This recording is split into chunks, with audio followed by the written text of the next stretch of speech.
ॐ पार्थाय प्रतिबोधितां भगवता नारायणेन स्वयं व्यासेन ग्रथितां पुराणमुनिना मध्ये महाभारतम् अद्वैतामृतवर्षिणीं भगवतीम् अष्टादशाध्यायिनीम् अम्ब त्वामनुसन्ददामि भगवद्गीते भवद्वेषिणीं वसुदेवसुतं देवं कंसचाणूरमर्दनं देवकी परमानन्दं कृष्णं वन्दे जगद्गुरुं मूकं करोति वाचालं पङ्गुं लङ्घयते गिरिं यत्कृपातमहं वन्दे परमानन्दमाधवं यं ब्रह्मा वरुणेन्द्ररुद्रमरुतस्तुन्वन्ति दिव्यैस्तवैः वेदैः साङ्गपदक्रमोपनिषदैः गायन्ति यं सामगाः ध्यानावस्थिततद्गतेन मनसा पश्यन्ति यं योगिनः यस्यान्तन्न विदुःसुरासुरगणाः देवाय तस्मै नमः पार्थसारथिरूपेण श्रावयित्वा शुभाङ्गिरं पार्थस्यार्तिहरो देवः कृपामूर्तिः स पातु नः शङ्करं शङ्कराचार्यं केशवं बादरायणं सूत्रभाष्यकृतौ वन्दे भगवन्तौ पुनः पुनः।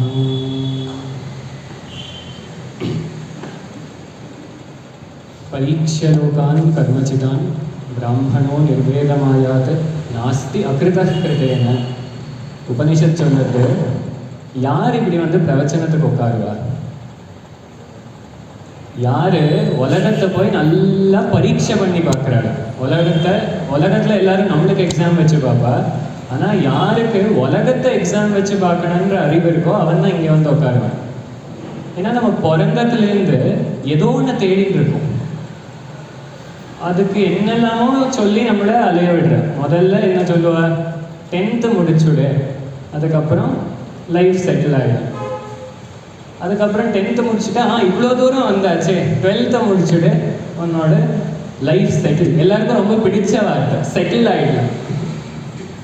அப்புறம் சரி 12th முடிச்சாச்சு, அடுத்தது என்ன?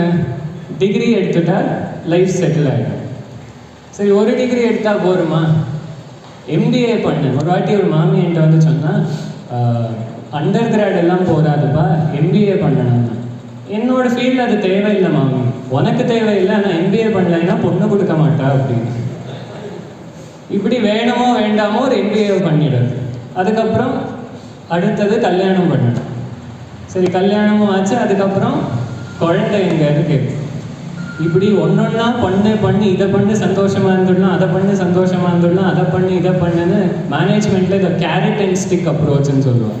முன்னாடி ஒரு கழுதைக்கு ஒரு கேரட்டை காட்டி முன்னாடி ஓட வைக்கிற மாதிரி இந்த சமுதாயம் இல்லை மாயை என்ன வேணால் பேர் சொல்லலாம், இதையோ நம்மளுக்கு இப்படி காட்டி காட்டி காட்டி காட்டி காட்டி ஓட வச்சுட்டே. ஆனால் சில பேருக்கு என்ன தோணுறதுன்னா இதெல்லாம் நம்மளை நல்லா ஏமாத்தின்னு இருக்கான்னு தெரியுது. இவ்வளோ வருஷம் ஓடியும் இவ்வளோ வருஷம் அவள் சொன்ன எல்லாத்தையும் சரியாக பண்ணியும் நம்ம தேடிட்டு இருக்கிற அந்த சந்தோஷம் கிடைக்க மாட்டேங்கிறது. ஸ்ட்ரெஸ்ஸு மாத்திரம்தான் கிடைக்குது. விதுர மைத்ரேய சம்வாதத்தில் பாகவதத்தில் வரும். விதுரர் மைத்ரேயரை பார்த்து கேட்குற, சுகாய கர்மாணி கரோதி லோகா. எல்லாரும் எதுக்காக பண்ணுறான்னா ஒரு விஷயம் நம்ம இங்கேருந்து அசையணும். ஒரு பெரியவர் சொல்லுவார், சங்கத்தில் இப்படி உட்காந்து கேட்டுட்டு இருக்கோம், காலை மரத்து போகிற மாதிரி இருக்குன்னு இப்படி காலை மாற்றி போட்டு உட்காரு. இந்த சின்ன விஷயத்துலேருந்து நம்ம எவ்வளவோ மல்டிநேஷ்னல் கம்பெனியும் எல்லாம் நடந்துருக்கிறது எதுக்குன்னா சந்தோஷமாக இருக்கும். இதை பண்ணி சந்தோஷமாக இருந்துட முடியுமான்னு பார்க்குறோம். இப்படி பண்ணி பண்ணி பண்ணி பண்ணி பண்ணி என்ன ஆகுதுன்னா அந்த சந்தோஷம் கிடைக்க மாட்டேங்குது. ஆனால் ஆச்சாரியர் பிரம்மசூத்திர பாஷ்யத்தில் சொல்கிறார், இது நீ பண்ணுறதுனால நீ ரொம்ப ஸ்பெஷல்னு நினச்சிக்காத. ஒரு மாட்டுக்கு கூட இவ்வளோ அறிவு இருக்குது. ஒரு மாடு கூட என்ன பண்ணுன்னா புல்லு கட்டை காட்டினா கிட்ட ஓடி வரும், குச்சியை காட்டினா ஓடி போயிடும். இப்போ ஏதோ நல்லா கிடைக்கிறதுனா அதை தேடி ஓடுறதுக்கும், ஏதோ அடி கிடைக்க போகிறதுனா அங்கேயும் தப்பிச்சுன்னு ஓடுறதுக்கும் மனுஷனாக பிறக்க வேண்டாம், நீ மாடாக பிறந்தா கூட உனக்கு அவ்வளோ அறிவு. பஷ்வாதிபிஷ்ட அவிசேஷா. ஒரு பசுக்கும் உனக்கும் ஒரு விசேஷமாக ஒன்றும் இல்லாமல் போயிடும்பா நீ இப்படி வாழ்ந்துட்டு இருந்தியான்னு. விதுரர் கேட்குறார், எல்லாரும் சந்தோஷமாக இருக்கணும் அப்படின்றதுக்காக தான் பண்ணுறோம். நதை சுகம் வா அந்நியதுபாரமம் வா. ஆனால் நம்ம தேடிட்டு இருக்கிற சந்தோஷம் கிடைக்க மாட்டேங்கிறது. நம்ம எந்த துக்கத்துலேருந்து தப்பிச்சுட்டு ஓடலான்னு பார்க்குறோமோ அது வீடு கட்டி நம்ம லைஃப்லேயே உட்காந்துருக்கு. விந்தேத பூயஸ் ததையேவ துக்கம். இந்த துக்கத்தை சரி பண்ணிக்கலான்னு பார்த்தா இன்னும் அதுக்கு சைடு எஃபெக்டாக 2 துக்கம் வருது. பிரகலாதன் சொல்கிறான், துக்கௌஷதம் ததபி துக்கம். துக்கத்துக்கு ஏதோ டாக்டர்கிட்ட போகிறோம், ஏதோ ஒரு வியாதின்னு அங்கே போய் அவள் ஒரு மருந்து கொடுக்குறா. அந்த மருந்துனால இன்னும் புதுசாக 2 வியாதி வந்துடுது, சைடு எஃபெக்ட். இந்த மாதிரி நம்ம வாழ்க்கையிலையும் எல்லாம் நம்ம பண்ணுற எல்லா சொல்யூஷன்லையும் எந்த ப்ராப்ளமை நம்ம சால்வ் பண்ணாலும் அதுக்கு 2 ப்ராப்ளத்துக்கு நம்ம ஒரு விதையை போடுறோமே தவிர பர்மனெண்ட்டாக எதையும் சால்வ் பண்ணுறது. போன தலைமுறை என்ன பண்ணோம், எல்லாத்துக்கும் மெஷினை கண்டுபிடிச்சுட்டா நம்ம நம்மளுக்கு வேலை கையால் பண்ணுறது கஷ்டம், அதனால மெஷினை கண்டுபிடிச்சுட்டா எல்லா ப்ராப்ளமும் சால்வ் ஆகிடும். மெஷினை கண்டுபிடிச்சோம். இப்போ என்ன, அது மெஷினை யூஸ் பண்ணி கையை யூஸ் பண்ணாமல் எல்லாரும் கை கால் சரியாக வேலை பண்ண மாட்டேங்க. ஒரு வாட்டி ஒரு மாமா கிட்ட சொன்னார், அவருக்கு ஒரு 70 வயசு இருக்கும். ஃபிசியோதெரபிஸ்ட்டை போனேன்ப்பா, எல்லாரும் உன் வயசு பசங்க தான் இருக்கா, நான் ஒருத்தன் தான் வயசானவன் இருந்தேன். மெஷினை கண்டுபிடிச்சா ப்ராப்ளம் சால்வ் ஆகும்னு பார்த்தா நம்ம நினச்ச ப்ராப்ளம் சால்வ் ஆச்சு, பட் அதனால புதுசாக 2 ப்ராப்ளம் கிளம்பி வந்துடுது. எதற்ற யுக்தம் பகவான் வரைந்தா, குருவை பார்த்து கேட்குற நான் என்ன பண்ணட்டும், இவா சொன்னது எல்லாத்தையும் நான் பண்ணி பார்த்தாச்சு, இதுக்கு முடிவே இருக்கிற மாதிரி தெரியல. இதுதான் உபனிஷத் பரீட்சிய லோகான் அப்படின்னு சொல்லுது. உலகத்தில் இருக்கிற எல்லா இடத்தையும் தேடி தேடி தேடி நோண்டி நோண்டி நோண்டி ஒரு வழியாக என்ன கன்க்ளூஷனுக்கு வரோம்னா, நான் தேடின்னு இருக்கிற சந்தோஷம் நான் எதையோ பண்ணறதுனால வராது அப்படிங்கிறது தெரிஞ்சது. ஏன்னா எவ்வளவோ பண்ணியிருக்கோம் இது வரைக்கும், அந்த சந்தோஷம் வந்துடல. அதனால ஒரு விவேகி என்ன நினைப்பான்னா, இவ்வளோ நாள் நான் பண்ண எதுனாலையும் சந்தோஷம் வரலைன்னா இனிமேல் நான் பண்ண போகிறதுனாலையும் ஒன்றும் வரப்போகுது. ஆல்பர்ட் ஐன்ஸ்டைன் சொல்லுவார், insanity is doing the same thing and expecting different results. பண்ணதையே திருப்பி பண்ணிட்டு ரிசல்ட் மாத்திரம் வேறையாக கிடைக்குன்னா கிடைக்காது. நம்ம என்ன பண்ணுறோமோ அதுக்கு தகுந்த மாதிரி தான் ரிசல்ட் கிடைக்கும். அப்போ இவன் என்ன பண்ணுறான், இந்த முமுக்ஷு தத் விஜ்ஞானார்த்தம் சர் குருமேவா விகச்சேத் சமித்பாணிகி ஸ்ரோத்ரியம் பிரம்மனிஷ்டம். ஒரு குருவை போய் அடையிறான். இந்த சம்சாரத்திலேருந்து தப்பிச்சுக்கிறது எப்படி, நான் தேடின்னு இருக்கிற அந்த நிம்மதி எங்கே கிடைக்கும், சாந்தி எங்கே கிடைக்கும் அப்படின்னு தேடிண்டு நம்ம எல்லாம் இப்போது ஒரு லிஸ்ட்டு போட்டு, இந்த ராமநவமி ஸ்பெஷல் நம்ம ஒரு லிஸ்ட்டு போட்டு கொடுத்தா அது என்ன இருந்தாலும் ராமர் நடத்தி கொடுத்துருவாருன்னு ஒரு பேப்பர் கொடுத்தோம்னா எல்லாரும் ஒன்றொன்று வேறு வேறு வேறு வேறையாக எழுதலாம். ஆனால் அந்த ஒரு வஸ்துக்கும் பின்னாடி என்ன இருக்கும்னா, இதை எனக்கு கிடைச்சா நான் சந்தோஷமாக இருந்துடுவேன்ற எண்ணம் இருக்கும். அப்போ நம்ம அந்த வஸ்து பின்னாடி ஓடலை, அதுலேருந்து வரக்கூடிய சந்தோஷம் பின்னாடி தான் ஓடுறோம். அந்த வஸ்து இருந்தா என்ன இல்லாட்டி என்ன, அதுலேருந்து வர சந்தோஷம் நம்மளுக்கு கிடைக்கிறதுனா அது இருந்தாலும் பரவாயில்ல, இல்லாட்டியும் வேண்டாம். ஸோ நம்ம தேடின்னு இருக்கிற சந்தோஷம் உலகத்தில் எங்கேயும் கிடையாது அப்படின்ற நிச்சயம் இருக்கிறவாளுக்கு தான் பகவத்கீதை. இல்லை இப்படி நெகட்டிவாக பேசுகிறேன்னு சொன்னால் சரி, நீங்கள் போய் தேடிட்டு நிறைய வருஷம் கழிச்சுட்டு வாங்க, ஒரு அவசரமும் கிடையாது. சுவாமி விவேகானந்தர் சொல்லுவார், take as many lifetimes as you want. தேடிட்டு வாங்க, ஒரு அவசரமும் இல்லை. எவ்வளோ வருஷமானாலும் பகவத்கீதை இங்கே தான் இருக்கும், ராமாயணம் இங்கே தான் இருக்கும். வால்மீகியே சொல்கிறார், யாவத் ஸ்தாஸ்யந்தி கிரையா சரிதஷ்ட மஹீதலே தாவத் ராமாயண கதா லோகேஷு பிரஜலிஷ்யது. என்னைக்கு வரைக்கும் இந்த பூமியில் மலையும் காடும் நதியும் இருக்கோ, எது வரைக்கும் சமுத்திரம் இருக்கோ, மலையும் சமுத்திரமும் இந்த பூமியில் இருக்குன்னா அன்னைக்கு ராமாயணமும் கண்டிப்பாக இருக்கும். அதனால ஒரு அவசரமும் இல்லை. எவ்வளவோ ஜென்மா எடுத்தாச்சு, எனக்கு உலகத்தில் சந்தோஷம் இல்லை, ஞானத்தில் தான் நிம்மதின்னு அந்த நிச்சயம் வர்றதுக்கு இன்னும் எவ்வளோ ஜென்மா எடுத்தாலும் பரவாயில்ல, ஒரு அவசரமும் கிடையாது. ஆனால் அந்த நிச்சயம் இங்கே வந்தவாளுக்கு தான் பகவத்கீதை உபதேசம். இப்போ அர்ஜுனனையும் பார்த்தோம்னா, முதல்ல அவன் எதுக்கு வரான்னா, ராஜ்யத்தை என்கிட்ட பிடிங்கிட்டான், என்கிட்ட எனக்கு சேர வேண்டிய ராஜ்யத்தை பிடிங்கிட்டான்ற அந்த யுத்தம் பண்ணுறதுக்காக தான் வரான். என்னோட ராஜ்யத்தை வேற யாரும் அநியாயமாக எடுத்துட்டா, அதனால யுத்தம் பண்ணி அதை நான் திருப்பி வாங்கிக்க போகிறேன் அப்படின்னு தான் அர்ஜுனன் பார்த்தேன். ஆனால் அந்த யுத்த பூமியில் ஏதோ ஒன்று மாறுறது. இப்போ இந்த யுத்த பூமியெல்லாம் நம்ம இன்னைக்கு நியூஸில் லைவ் ரிப்போர்ட் கொடுக்குற மாதிரி சஞ்சயன் உட்காந்து திருத்தராஷ்டிரனுக்கு சொல்லிடுது. இப்போது பகவத்கீதை ஆரம்பிக்கிறதே ரொம்ப மங்களமான ஒரு பதத்தில் ஆரம்பிக்கிறது.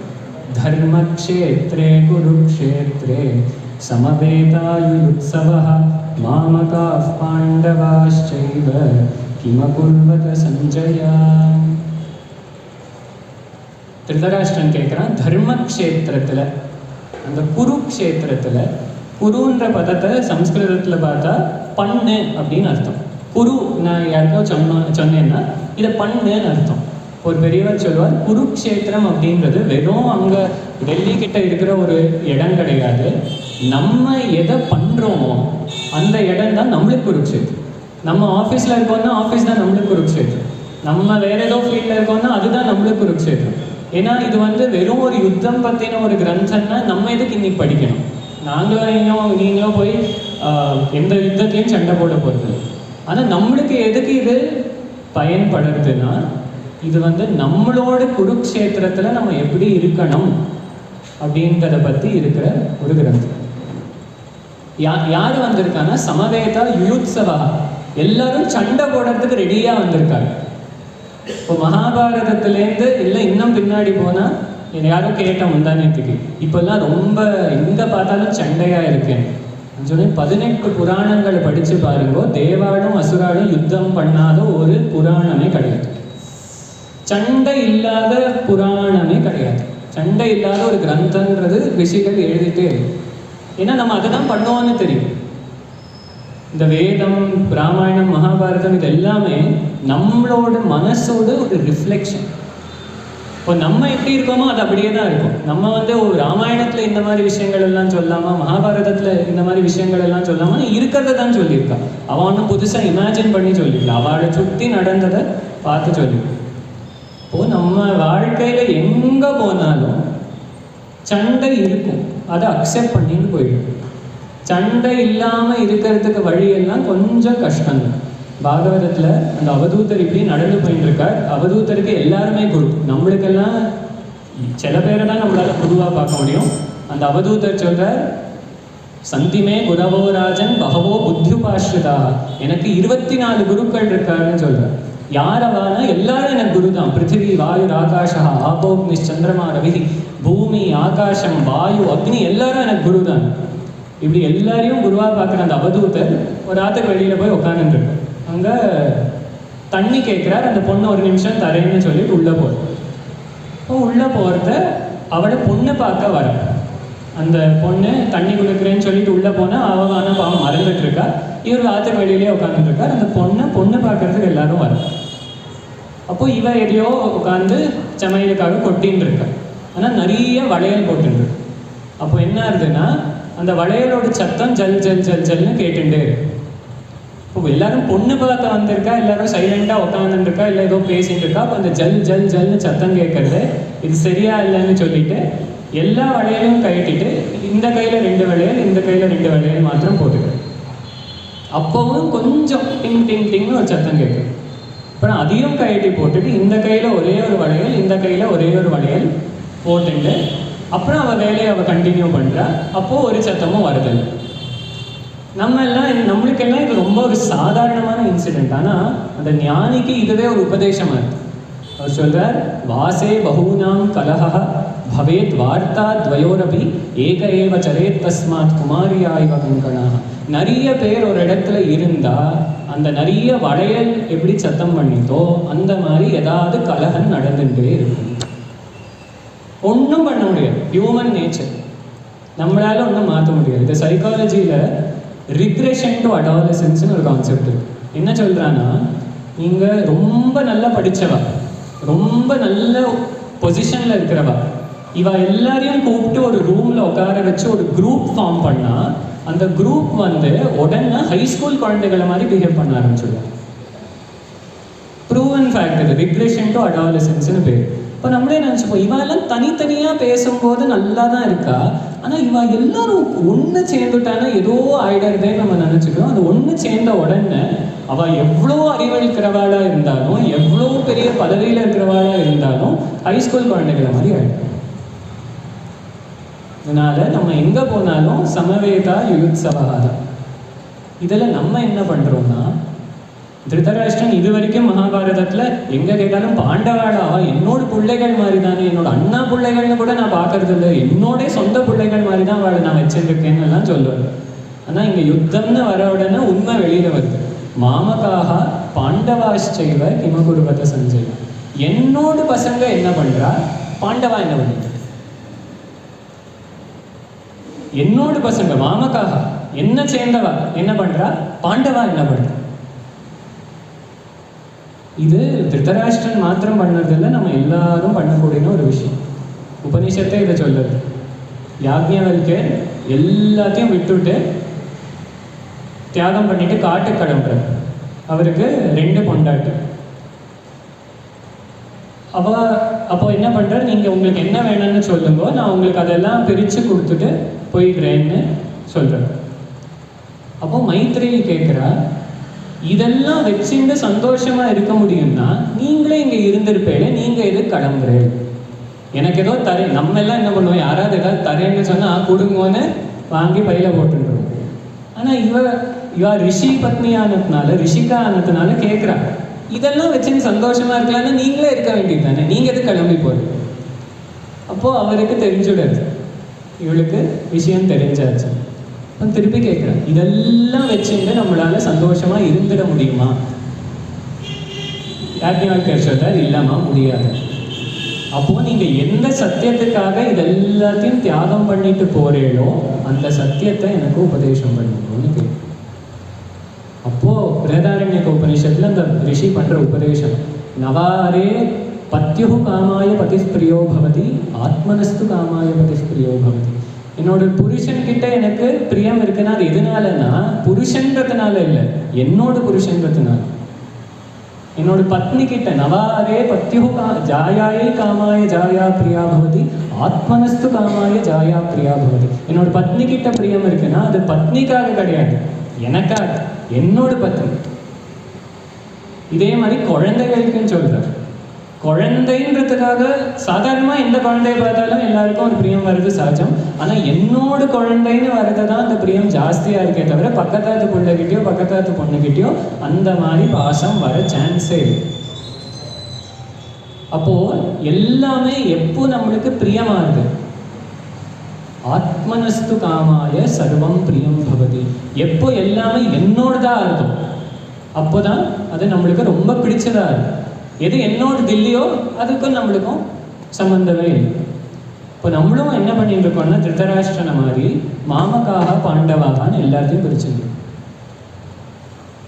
யாராவது நம்மளுக்கு ரொம்ப பிடிக்கும்னா அவள் ஏதாவது தப்பு பண்ணா கூட ஐயோ பாவம் அவள் ஏதோ கஷ்டத்தில் இருந்திருப்பா பண்ணியிருப்பான். அதே நம்மளுக்கு பிடிக்காதவாளாக இருந்தா எனக்கு முன்னாடியிலேருந்தே தெரியும் அவன் அப்படிதான், அவன் வேணுன்ட்டே தான் பண்ணியிருப்பான்.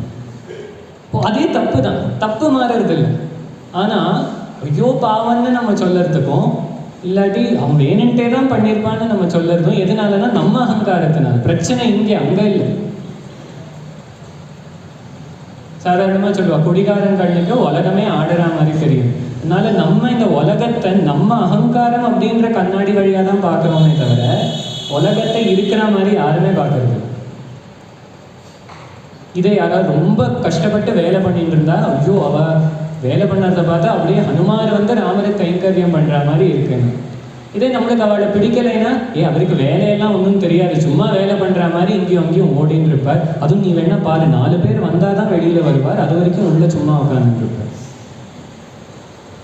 இது எங்கேருந்து வருது? அவர் பண்ணுற வேலைக்கும் நம்ம அடிக்கிற கமெண்ட்டுக்கும் சம்பந்தமே கிடையாது. நம்மளுக்கு அவளை பிடிக்குமா பிடிக்காதாங்கிறது தான் விஷயமே தவிர அவள் என்ன பண்ணுறா ஏது பண்ணுறாங்கிறதுக்கும் நம்மளுக்கும் சம்பந்தமே கிடையாது. இப்போ நம்மளும் திருதராஷ்டிரனை மாதிரி மகாபாரதம் எல்லாம் படித்தா நிறைய பேர் பயந்து போயிடுவோம். ஏன்னா நம்ம என்ன நினச்சின்னு படிப்போம்னா நான் அர்ஜுனனை மாதிரி நான் யுதிஷ்டிரனை மாதிரின்னு நினச்சிட்டு படிப்போம். ஆனால் படிக்க தான் தெரியும், ஓ நான் திருதராஷ்டிரனை மாதிரி இருக்கேன், நான் துரியோதனனை மாதிரி இருக்கேன். துரியோதனம் பண்ணுறதெல்லாம் தான் நம்ம பண்ணிட்டு இருக்கோம், திருதராஷ்டிரன் பண்ணுறதெல்லாம் தான் பண்ணிட்டு இருக்கோம். ஓ திருதராஷ்டிரன் கேட்குறான், மாமகாக பாண்டவாಶ್ಚைவ கிம குருவத சஞ்சயம். அப்போது சஞ்சயன் சொல்கிறான், இந்த மாதிரி எல்லாரும் சேர்ந்து வந்திருக்கா, யுத்த பூமியில் யுத்தத்துக்கு எல்லாம் ரெடி ஆகிட்டு இருக்கு. இந்த பக்கம் அர்ஜுனன் இருக்கான், இந்த பக்கம் பகவான் இருக்கார், எல்லாரும் இருக்கா, அந்த பக்கம் பீஷ்மர் எல்லாரும் இருக்கா, எல்லா பேட்டில் ஃபீல்டெல்லாம் ரெடியாக இருக்கு. இப்போது பாண்டவா கிட்ட ஆக்சுவலி பார்த்தா சேனை ரொம்ப கம்மி, படை பலம்னு பார்த்தா அவட்ட 7 அக்ஷௌகிணி தான், கௌரவாள்கிட்ட தான் ஜாஸ்தி இருக்கு. ஆனால் துரியோதனன் என்ன சொல்கிறான், எனக்கு என்னமோ தெரியல, நம்மளோட ஜாஸ்தி படை இருக்கு, அவள்கிட்ட கம்மி இருக்கு, ஆனாலும் அவளை பார்த்தா அவளோடதுல ஏதோ ஒரு பூர்ணத்துவம் இருக்கு, அவள் படையை பார்த்தா ஃபுல்லாக இருக்கு, நம்மளோட பார்த்தா ஒரு மாதிரி காலியாக இருக்கு. ஏன்னா இவ 11 அக்ஷௌகிணி வைக்கலாம், 15 அக்ஷௌகிணி வைக்கலாம், அவள் சைடில் பகவான் இல்லை. பகவான் இல்லாததுனால அவள் என்னதான் சம்பாதிச்சாலும் அதுக்கு ஒரு பூர்ணத்துவம் வராது. அதே எதுவும் இல்லாத சாதுக்கள் எல்லாம், ஹிந்தியில் தான் இது ரொம்ப ஆச்சரியமாக இருக்கும், எல்லாத்தையும் வச்சுட்டு இருக்கிற ராஜாவையும் மகாராஜன் கூப்பிடுவா, எல்லாத்தையும் தூக்கி போட்டுட்டு போகிற சன்னியாசியும் மகாராஜன் கூப்பிடுவா. சரி, எல்லாம் இருக்கிறவங்க ராஜா மகாராஜன் கூப்பிடுறோம், ஆனால் எல்லாத்தையும் தூக்கி போட்ட சன்னியாசியாக எதுக்கு மகாராஜன் கூப்பிடுறோம்னா, ஆச்சாரியர் விவேக சூடாமணிகள் சொல்கிறார், ஸ்வராஜ்ய சாம்ராஜ்யது. அவன் அந்த ஸ்வராஜ்யத்தை ஜெயிச்சாச்சு, உள்ள ஜெயிச்சாச்சுன்னா வெளியில் இருந்தா என்ன இல்லாட்டி. அதுவும் பகவான் எப்படி வந்தாருன்னா, அர்ஜுனனும் துரியோதனும் 2 பேரும் ஹெல்ப் கேட்க போகிறார். யுத்தம்னு வந்தாச்சு, அர்ஜுனன் துரியோதனன் 2 பேரும் கிருஷ்ணர்கிட்ட ஹெல்ப் கேட்க போகிறார். இப்போ கிருஷ்ணன் நல்லா படுத்துன்னு இருக்கார். துரியோதனுக்கு என்ன பண்ணது, கர்வம் ஜாஸ்தி, அவன் பகவானோட தலைக்கிட்ட போய் உட்காரு. அர்ஜுனன் பணிவா கால்கிட்ட வந்து உட்காரு. இப்போ பகவான் தூங்கி ஏந்த உடனே சாதாரணமாக நம்ம கால்கிட்ட யார் இருக்கான்னு பார்ப்போமே தவிர தலைக்கு பின்னாடி யாராவது உட்காந்துன்னு தான் நம்மளுக்கு தெரியாது. அப்போது பகவான் வந்து கேட்குறார், சரி என்ன வேணும், இந்த மாதிரி நீங்கள் பக்ஷபாதம் இருக்கக்கூடாது, நீங்கள் இங்கே 2 பேருக்கும் ஈக்குவலாக ஹெல்ப் பண்ணணும். சரிப்பா, ஒருத்தருக்கு நான் வரேன், ஆனால் நான் யுத்தம் பண்ண மாட்டேன், நான் ஆயுதமே எடுக்க மாட்டேன். இன்னொருத்தனுக்கு என்னோட முழு நாராயணி சேனையை நான் கொடுத்துடுறேன், ஆனால் அர்ஜுனனுக்கு தான் ஃபஸ்ட்டு சாய்ஸ் அப்படின்னு சொல்லுவேன். இப்போ துரியோதனனுக்கு உடனே டென்ஷன், எப்படி அர்ஜுனனுக்கு நீங்கள் ஃபஸ்ட் சாய்ஸ் கொடுக்கலான்னா, ஏன்னா ஒன்று முதல்ல அவனை தான் பார்த்தேன், 2வது உங்கள் 2 பேரில் அவன் தான் சின்னவன், அதனால சின்னவனுக்கு தான் ஃபஸ்ட் சாய்ஸ் கொடுக்கறது வழக்கம். இப்போ துரியோதனனுக்கு ஒரே டென்ஷன், ஐயோ இவன் நாராயணி சேனையை கேட்டுருவானே, இந்த கிருஷ்ணன் ஒத்தையால் அதுவும் யுத்தம் கூட பண்ண மாட்டாங்க, யுத்தத்துக்கு யுத்தம் பண்ண மாட்டேன்னு வர ஒரு ஆளை வச்சுட்டு நான் என்ன பண்ணுவேன், இந்த அர்ஜுனனுக்கு ஃபஸ்ட் சாய்ஸ் கிடச்சிருச்சே, சார் நானாவது கால் பக்கம் இது தெரிஞ்சிருந்தா முதல்ல நான் கால் கிட்ட வந்து உட்காந்துருப்பேன், சீட்டை போட்டு, தெரியாமல் போச்சேன்னு அர்ஜுனன் துரியோதனன் கையை பசிச்சு நின்று இருக்கும்போது அர்ஜுனன் சொல்கிறான், கிருஷ்ணா எனக்கு நீ வந்தால் போதும், நாராயணி சேனை வேண்டாம்னா இல்லை வேண்டாம், நீ என் கூட இரு, எனக்கு அது போதும். அன்னைக்கு துரியோதனன் நினச்சின்னான், சரியான முட்டாளிவன், யுத்தத்துக்கு யுத்தம் பண்ணாத ஒருத்தனை கூட்டிங்க போகிறான், இவனெல்லாம் பெரிய வீரன்னு பேசிக்கிறாங்க. ஆனால் இன்னைக்கு அவனுக்கு தெரியறது, இன்னைக்கு அந்த யுத்த பூமியில் தெரியறது, அந்த நாராயணி சேனை இருந்தாலும் நாராயணன் இல்லாமல் என்ன பண்ணுறது, என்னதான் நாராயணி சேனையாகவே இருந்தாலும் அந்த நாராயணன் இல்லைன்னா ஒரு பிரயோஜனமும் இல்லை. அதே மாதிரி நம்மளும் என்னத்தெல்லாமோ நினச்சிட்டு பகவானை போட்டு விட்டுடுறோம், ஏதோ படிக்கணுன்றதுக்காக பகவானை போட்டு விட்டுடுறோம், ஏதோ வேற ஏதோ பண்ணணுன்றதுக்காக பகவான் போட்டு விட்டுடுறோம். ஏன்னா பகவான் தான் கேட்க மாட்டார், பகவானை எப்போதும் நம்ம லாஸ்ட் ப்ரையாரிட்டியாக வச்சுடுவோம். ஏன்னா சாப்பிடலைன்னா பசிக்கும், பூஜை பண்ணலைன்னா பரவாயில்ல, அது பகவான் ஒன்றும் வந்து ஏன் பூஜை பண்ணலைன்னு கேட்க போகிறது இல்லை. அதனால பகவானை நம்ம லாஸ்ட் ப்ரையாரிட்டியில் தள்ளி வச்சுடுவோம்.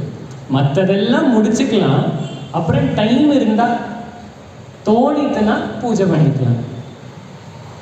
ஆனால் இந்த ஒன்று இல்லாமல் போச்சுன்னா ராமகிருஷ்ணர் சொல்லுவார், நீ 0 0 0 0 0 எத்தனை 0 போட்டுட்டு 1 கடைசியில் போட்டாலும் அதுக்கு வேல்யூ அதே தான். ஆனால் முதல்ல அந்த 1 போட்டுட்டு நீ எவ்வளோ 0 0 0 0 சேர்த்துன்னு போறியோ அவ்வளோ வேல்யூ ஜாஸ்தி ஆகும். இந்த மாதிரி பகவானை நீ முதல்ல வச்சுட்டு இந்த உலகத்தை எவ்வளோ வேணால் அடுக்கிண்டு போ, தப்பு இல்லை.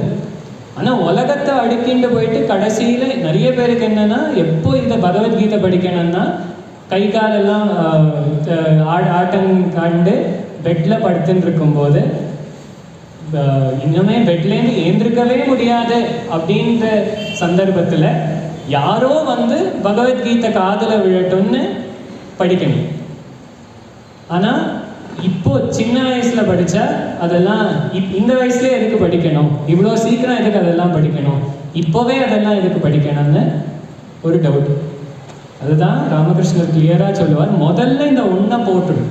இதுதான் குருகுலத்தில் அதுதான் முதல்ல பண்ணான். குருகுலத்தில் படித்தவாலும் உலகத்தில் போய் வேலை பண்ணியிருக்கான். குருகுலத்தில் படித்த ராமர் ராஜ்யத்தையே ஆழ்ந்திருக்கார். குருகுலத்தில் படித்த கிருஷ்ணரும் மதுரை துவாரகாதீசனாக இருந்திருக்கார். குருகுலத்தில் படிச்சுட்டு அவன் குருகுலத்தோடு இருக்க மாட்டான், வெளியில் வந்து உலகத்தில் வேலை பண்ணுவான். ஆனால் அந்த குருகுலத்தில் இதெல்லாம் படித்தப்புறம் உலகத்தில் என்ன ஆட் பண்ணின்னு போனாலும் ஜாஸ்தி தான். ஆனால் இதை கோட்டை விட்டுட்டு உலகத்தில் ஆட் பண்ணின்னு போயிட்டு கடைசியாக இந்த வண்ணை போட்டுக்கிறேன்னா அது இருக்காது. அதுக்கு பர்திருஹரி ஒரு எக்ஸாம்பிள் கொடுப்பார். இது எப்படி இருக்குன்னா, உடம்பு நல்லா இருக்கும் போதே, காது நல்லா கேட்கும் போதே, கண்ணு நல்லா தெரியும் போதே இதெல்லாம் படித்து வச்சுக்கணும். இதெல்லாம் கெட்டு போட்டும், கெட்டு போகிற வரைக்கும் நான் சினிமா பார்த்துட்டு சீரியல் பார்த்துட்டு இருக்கேன். கடைசியில் நான் வந்து இதெல்லாம் பண்ணுறேன்றது எப்படி இருக்குன்னா, வீடு 10 எரிஞ்சப்புறம் கிணறு வெட்டுற மாதிரி இருக்கு. முதல்ல கிணறு வெட்டின்னு வச்சா வீடு 10 எரியும் போது யூஸ் ஆகும். வீடு 10 எரியட்டும் அப்புறம் கிணறு வெட்டுறேன்னு உட்காந்துன்னு இருந்தால் வேலை முடியாது. இதுக்கு ஒரு கதை சொல்லுவா. ஒருத்தன் ஒரு காட்டில் போயிட்டு இருந்தான். இப்போ காட்டில் அவனுக்கு எதிர்க்க ஒரு நரி கூட்டம் வந்தது. இவன் கதையை தப்பாக கேட்டிருக்கான். கரடி வந்தாதான் செத்து போன மாதிரி நடிக்கணும். நரி வந்து செத்து போன பிராணிகளையே தின்ற ஸ்பெஷல் அனிமல், ஸ்கேவெஞ்சர்னு சொல்லுவோம். இவன் என்ன பண்ணா, நரியும் கரடியும் கன்ஃபியூஸ் பண்ணிட்டு நரியை பார்த்த உடனே படுத்துட்டான். அப்போது இந்த அம்மா நரியும் இந்த குட்டி குட்டி குழந்தை நரியும் வருது. அப்போது அந்த குழந்தை நரிகளுக்கெல்லாம் ஒரே சந்தோஷம். ஆஹா, நல்ல குண்டா ஒருத்தன் கிடச்சிருக்கான், இவனை வச்சுட்டே ஒரு 10 நாள் நம்ம ஓட்டிடலாம். அப்போது அந்த அம்மாவை கேட்குறா, இவனோட கையை கழிக்கட்டுமா? அப்போது அந்த அம்மா சொல்கிறா, வேண்டாம், இந்த கையினால இவன் யாருக்கும் தானம் பண்ணது கிடையாது, எச்ச கையால் காக்காயை கூட ஓட்ட மாட்டான், அதனால இவன் கையை தின்னியானா உனக்கு அந்த பாவம் வந்துடும், நீ சாப்பிடாத. சரி, உன் காதை கிடைக்கட்டுமான்னு கேட்கறது. இந்த காதுனால பக்கத்தாத்துல என்ன நடக்கிறதுன்னு செவத்துல நின்று கேட்டுன்னு இருந்தானே தவிர ஒரு நல்ல விஷயமோ ஒரு பகவத்கீதையோ பாகவதமோ ராமாயணமோ கேட்டது கிடையாது. இவன் காது வந்து சரஸ்வதி தேவிக்கு துரோகம் பண்ணின காது. ஸோ பகவத்கீதையும் பாகவதமும் கேட்க வேண்டிய காதுல வேண்டாத விஷயத்தெல்லாம் பேசி கேட்கறது நம்ம சரஸ்வதி தேவிக்கு பண்ற துரோகம். அதனால அந்த துரோகத்தை பண்ணின காது அது சொல்றது அங்க கடிக்க போகாது. சரி, அவன் கண்ணை கடிச்சு எடுத்துட்டுமான். அந்த கண்ணுனால ஒரு கோவிலுக்கு போய் ஒரு சுவாமியை கூட பார்த்தது கிடையாது, ஒரு நல்ல விஷயத்தை பார்த்தது கிடையாது, ஒரு மகாபுருஷரை போய் தரிசனம் பண்ணது கிடையாது. அந்த கண்ணை கடிக்காதே, அந்த பாவம் உனக்கு வந்துடும். சரி, கால் நல்ல தொடையெல்லாம் குண்டு குண்டா இருக்கு, இந்த தொடையை கடிக்கட்டுமான்னு கேட்டது. இந்த காலனால ஒரு தீர்த்த கஷேத்திரத்துல கூட போய் பிரதட்சிணம் வச்சுட்டலையுமே அந்த காலை கடிச்சியானா அந்த பாவம் உனக்கு வரும், அதை கடிக்காது. சரி, தொப்பை நல்லா பெருசா இருக்கே, தொப்பையை கடிக்கட்டுமான்னு கேட்டுடும். மற்றவாளை ஏமாற்றி சம்பாதிச்ச பணத்தை சாப்பிட்டு வளர்ந்த தொப்பை இது, அதை கடிக்காதே, அந்த பாவம் உனக்கு வந்துடும். சரி, மண்டையாவது கடிக்கலாமா கடைசியிலன்னா, கர்வத்தினால நிறைஞ்ச தலை, அந்த தலையை கடிக்காதே, உனக்கு அந்த கர்வம் மண்டைக்கு ஏறிடும். அப்போ என்ன பண்ணுறதுமான்னு கேட்டால், இவனை சாப்பிட்றதுக்கு பதிலாக சாப்பிடாமே இருக்கிறது பரவாயில்லன்னு ஒரு நரி சொல்லிட்டு போகிறது. ஹஸ்தௌ தான விபர்ஜிதௌ ஸ்ருதிபுட்டௌ சாரஸ்வதத்ரோஹிணௌ நேத்ரே சஜ்ஜன சங்கனேன ரஹிதே பாதௌ ந தீர்த்தங்கதௌ அந்யாயார்ஜித வித்தபூர்ணமுதரம் கர்வேண துங்கம் சிரஹ ரே ரே ஜம்புக முஞ்ச முஞ்ச சஹசா நீச்சம் சுலிங்கம் வபுஹு. செத்த பிராணியை தின்ற நரி சொல்லறதுனா இந்த மாதிரி ஒரு சரீரம் நம்மளுக்கு வேண்டாம். ஏன்னா அழுக்குன்றது நம்மளுக்கு ஃப்ரீயாக கிடைக்குது. நிறைய பேர் கேட்பாங்க, எவ்வளோ நாள் ஜபம் பண்ணணும்? அதுக்கு ஒரே பதில், நீங்கள் எவ்வளோ நாள் பல் தேய்க்கணுமோ அவ்வளோ நாள் ஜபம் பண்ணணும். நான் நேற்றுக்கு தானே பல் தேய்ச்சேன், இன்னைக்கு தேய்க்கலைன்னா பரவாயில்ல தெரியாமல் இருக்கலாம், பக்கத்தில் இருக்கிறவாளுக்கு நான் நேற்றுக்கு தானே குளித்தேன் இன்னைக்கு குளிக்காமல் இருக்கட்டான்னு கேட்டால் நம்மளுக்கு பரவாயில்ல, பக்கத்தில் யாரும் வந்து உட்கார மாட்டான். ஆனால் இதெல்லாம் க்ளீன் பண்ணுற நம்ம மனசில் இருக்கிற அழுக்கை பற்றி கவலையே படுறது. மனசில் எவ்வளோ ஜென்மங்களாக எவ்வளோ வருஷமாக அழுக்கு சேர்ந்து சேர்ந்து சேர்ந்து சேர்ந்து அதனால தான் சில பேரை பார்த்தாலே நம்மளுக்கு ஒரு மாதிரி, அவள் கிட்ட போனாலே ஒரு மாதிரி நம்மளுக்கு அஃபெக்ட் ஆகிடும். அவளோட ப்ரெசன்ஸே நம்மளை டிஸ்டர்ப் பண்ணிடும். அது இன்னொரு பக்கம் ஆச்சாரிய புருஷாளோட சந்நிதி, அவட்ட நம்ம ஒன்றுமே பேச வேண்டாம், அவள் கிட்ட போனாலே ஒரு நிம்மதி இருக்கும். ஏன்னா இந்த ஜபமும் இந்த தியானமும் உள்ள பண்ணி பண்ணி பண்ணி அவளுக்குள்ள அந்த சக்தி இருக்கு. இன்னொரு பக்கம் அந்த ஜபமும் தியானமும் பண்ணாமல் அழுக்கு சேர்ந்து சேர்ந்து சேர்ந்து சேர்ந்து சேர்ந்து அது நம்ம மனசையும் கெடுத்து விட்டுது. அதுவும் சில பேர் ஃப்ரீயாக வந்து அதை நம்ம தலையிலையும் கொட்டிட்டு போயிடுது. ஏதோ தெரியாதனமாக எப்படி இருக்கேன்னு கேட்டுட்டா அதை ஏன் கேட்குறேன் உட்காருங்கன்னு பிடிச்சி உட்கார வச்சு அவன் மனசில் இருக்கிற குப்பையெல்லாம் நம்ம தலையில் கொட்டி அதுக்கு போய் நம்ம 1 hour எக்ஸ்ட்ரா ஜபம் பண்ணணும். இப்போ ஒரு வாட்டி சுவாமி சின்மயானந்தரோ இல்லை ராமகிருஷ்ணரோ யார்கிட்டயோ ஒருத்தர் வந்து கேட்டார், சின்மயானந்தர் தான் நினைக்கிறேன், என் மனசில் இருக்கிறத உங்களால் பார்த்து சொல்ல முடியுமா, ஏன் என்னை பார்த்தா குப்பை அள்ளுறவன் மாதிரி தெரியறதான்னு கேட்டேன். இப்போ இந்த குப்பையை நிறச்சி நிறச்சி நிறச்சி நிறச்சி நிறச்சி தான் வச்சுருக்கோம். சரி, இந்த குப்பையெல்லாம் எப்படி க்ளீன் பண்ணுறதுன்னா பாகவதம் சொல்லுது, நையா க்ளீன் பண்ண ஆரம்பிச்சா இந்த ஜென்மா போராதுப்பா, பகவானை உள்ள வச்சுடு. பிரவிஷ்டா கர்ணரந்திரேன ஸ்வானாம் பாவசரோருவம் துனோதி சமலம் கிருஷ்ணா சலிலஸ்ய யதாசரத். நீ வந்து அதை க்ளீன் பண்ண ஆரம்பிச்சா ரொம்ப நாள் ஆகும், பகவானை உள்ள வச்சுடு. நம்ம என்ன நினைக்கிறோம், நான் ஃபஸ்ட்டு க்ளீன் ஆகிறேன் அப்புறம் நான் வந்து பகவானை உள்ள கூப்பிடலாம். அதுக்கு ஒரு பெரியவர் சொல்றாரு, இது எப்படி இருக்குன்னா, நான் இப்போ ரொம்ப எனக்கு குளிரது, நான் ஃபஸ்ட்டு சூடு ஏற்றிண்டு அப்புறம் நெருப்புக்கிட்ட போகிறேன். நெருப்புக்கிட்ட போனால் சூடு தன்னாலே வரப்போகுது. இதுக்கு ஒரு பெரியவர் ஒரு கதை சொல்லுவார். ஒரு ஊரில் கோவில் கட்டணும்னு ஒரு சைட்டை பார்த்து வச்சுருக்கேன். ஆனால் நம்ம ஊரில் தான் தெரியுமே, காலி சைட்டுனா உடனே அது குப்பைமேடாக மாறிடும். எல்லாரும் கொண்டு போய் இங்கே குப்பையை போட்டுருக்கு. சொல்லி பார்த்தா இங்கே கோவில் கட்ட போகிறோம், குப்பை போடாதீங்கோ குப்பை போடாதீங்கோ எவ்வளோ சொல்லியும் கேட்கல. கடைசியில் என்ன பண்ணால், சரி பிராண பிரதிஷ்டை பண்ணிடுறோன்னு எவ்வளோ முடியுமோ க்ளீன் பண்ணிவிட்டு பிராண பிரதிஷ்டையை பண்ணிட்டேன். இந்த பிராண பிரதிஷ்டை பண்ண அன்னையிலேருந்து ஒருத்தனுக்கு குப்பையை போடும். ஏன்னா இப்போ அது கோவில், வெறும் நிலம் கிடையாது. அப்போது நம்ம பகவானை இங்கே பிராண பிரதிஷ்டை பண்ணுறோமோ அப்போது அந்த குப்பை வந்து சேராது, அந்த குப்பைக்கு இடமில்லாமல் போயிடும்.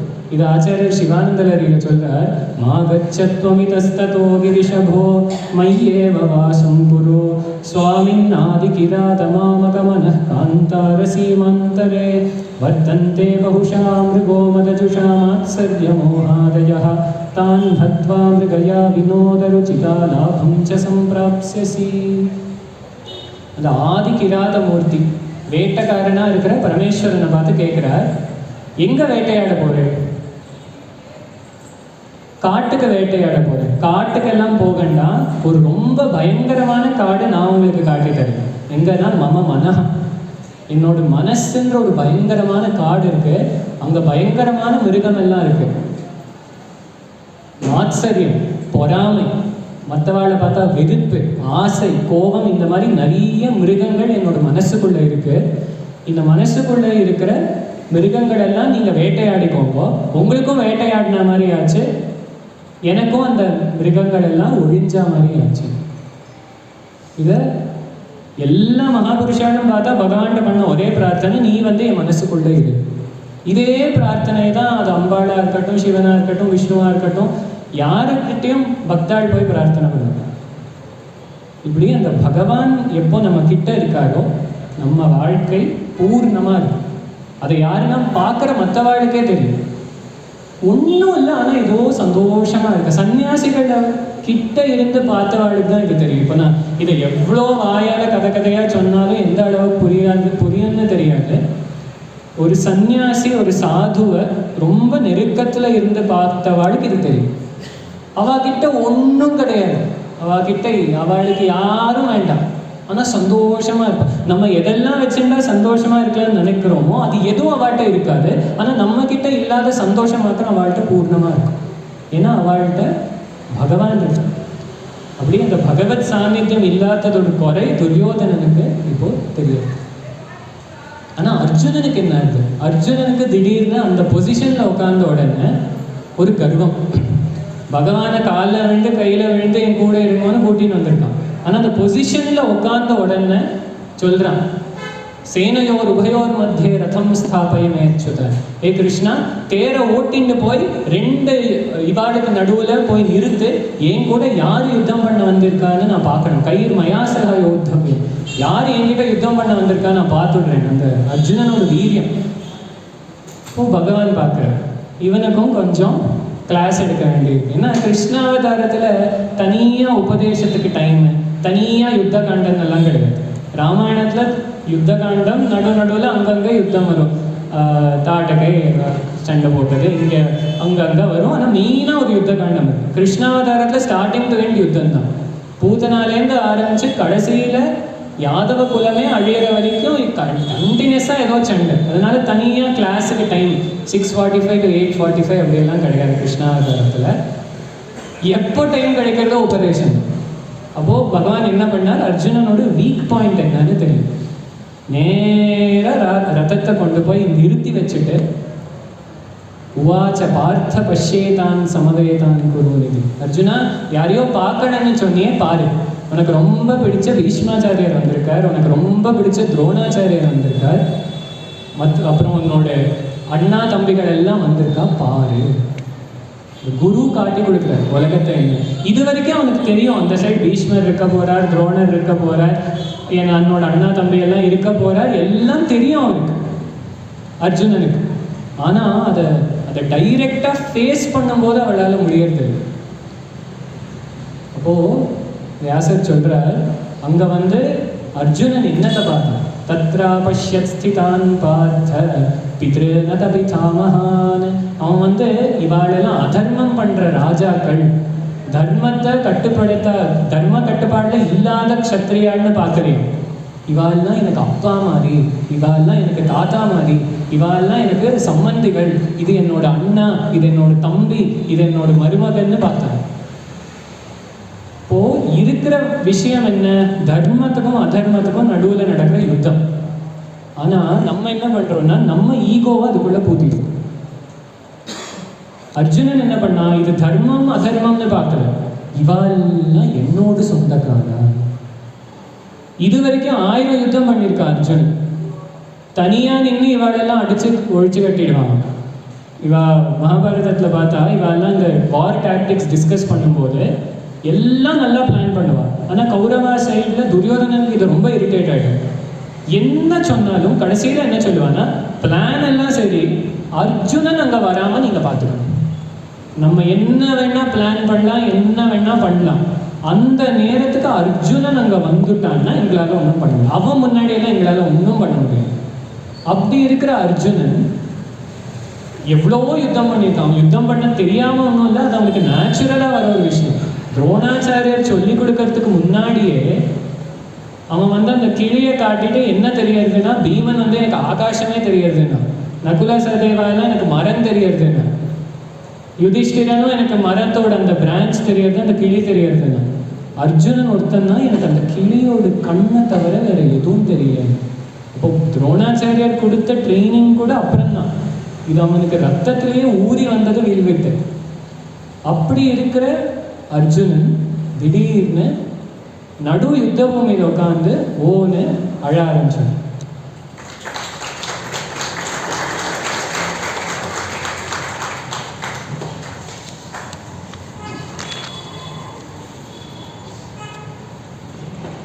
அப்போ அழ ஆரம்பிச்சுட்டான்னு உடனே மாலவன்.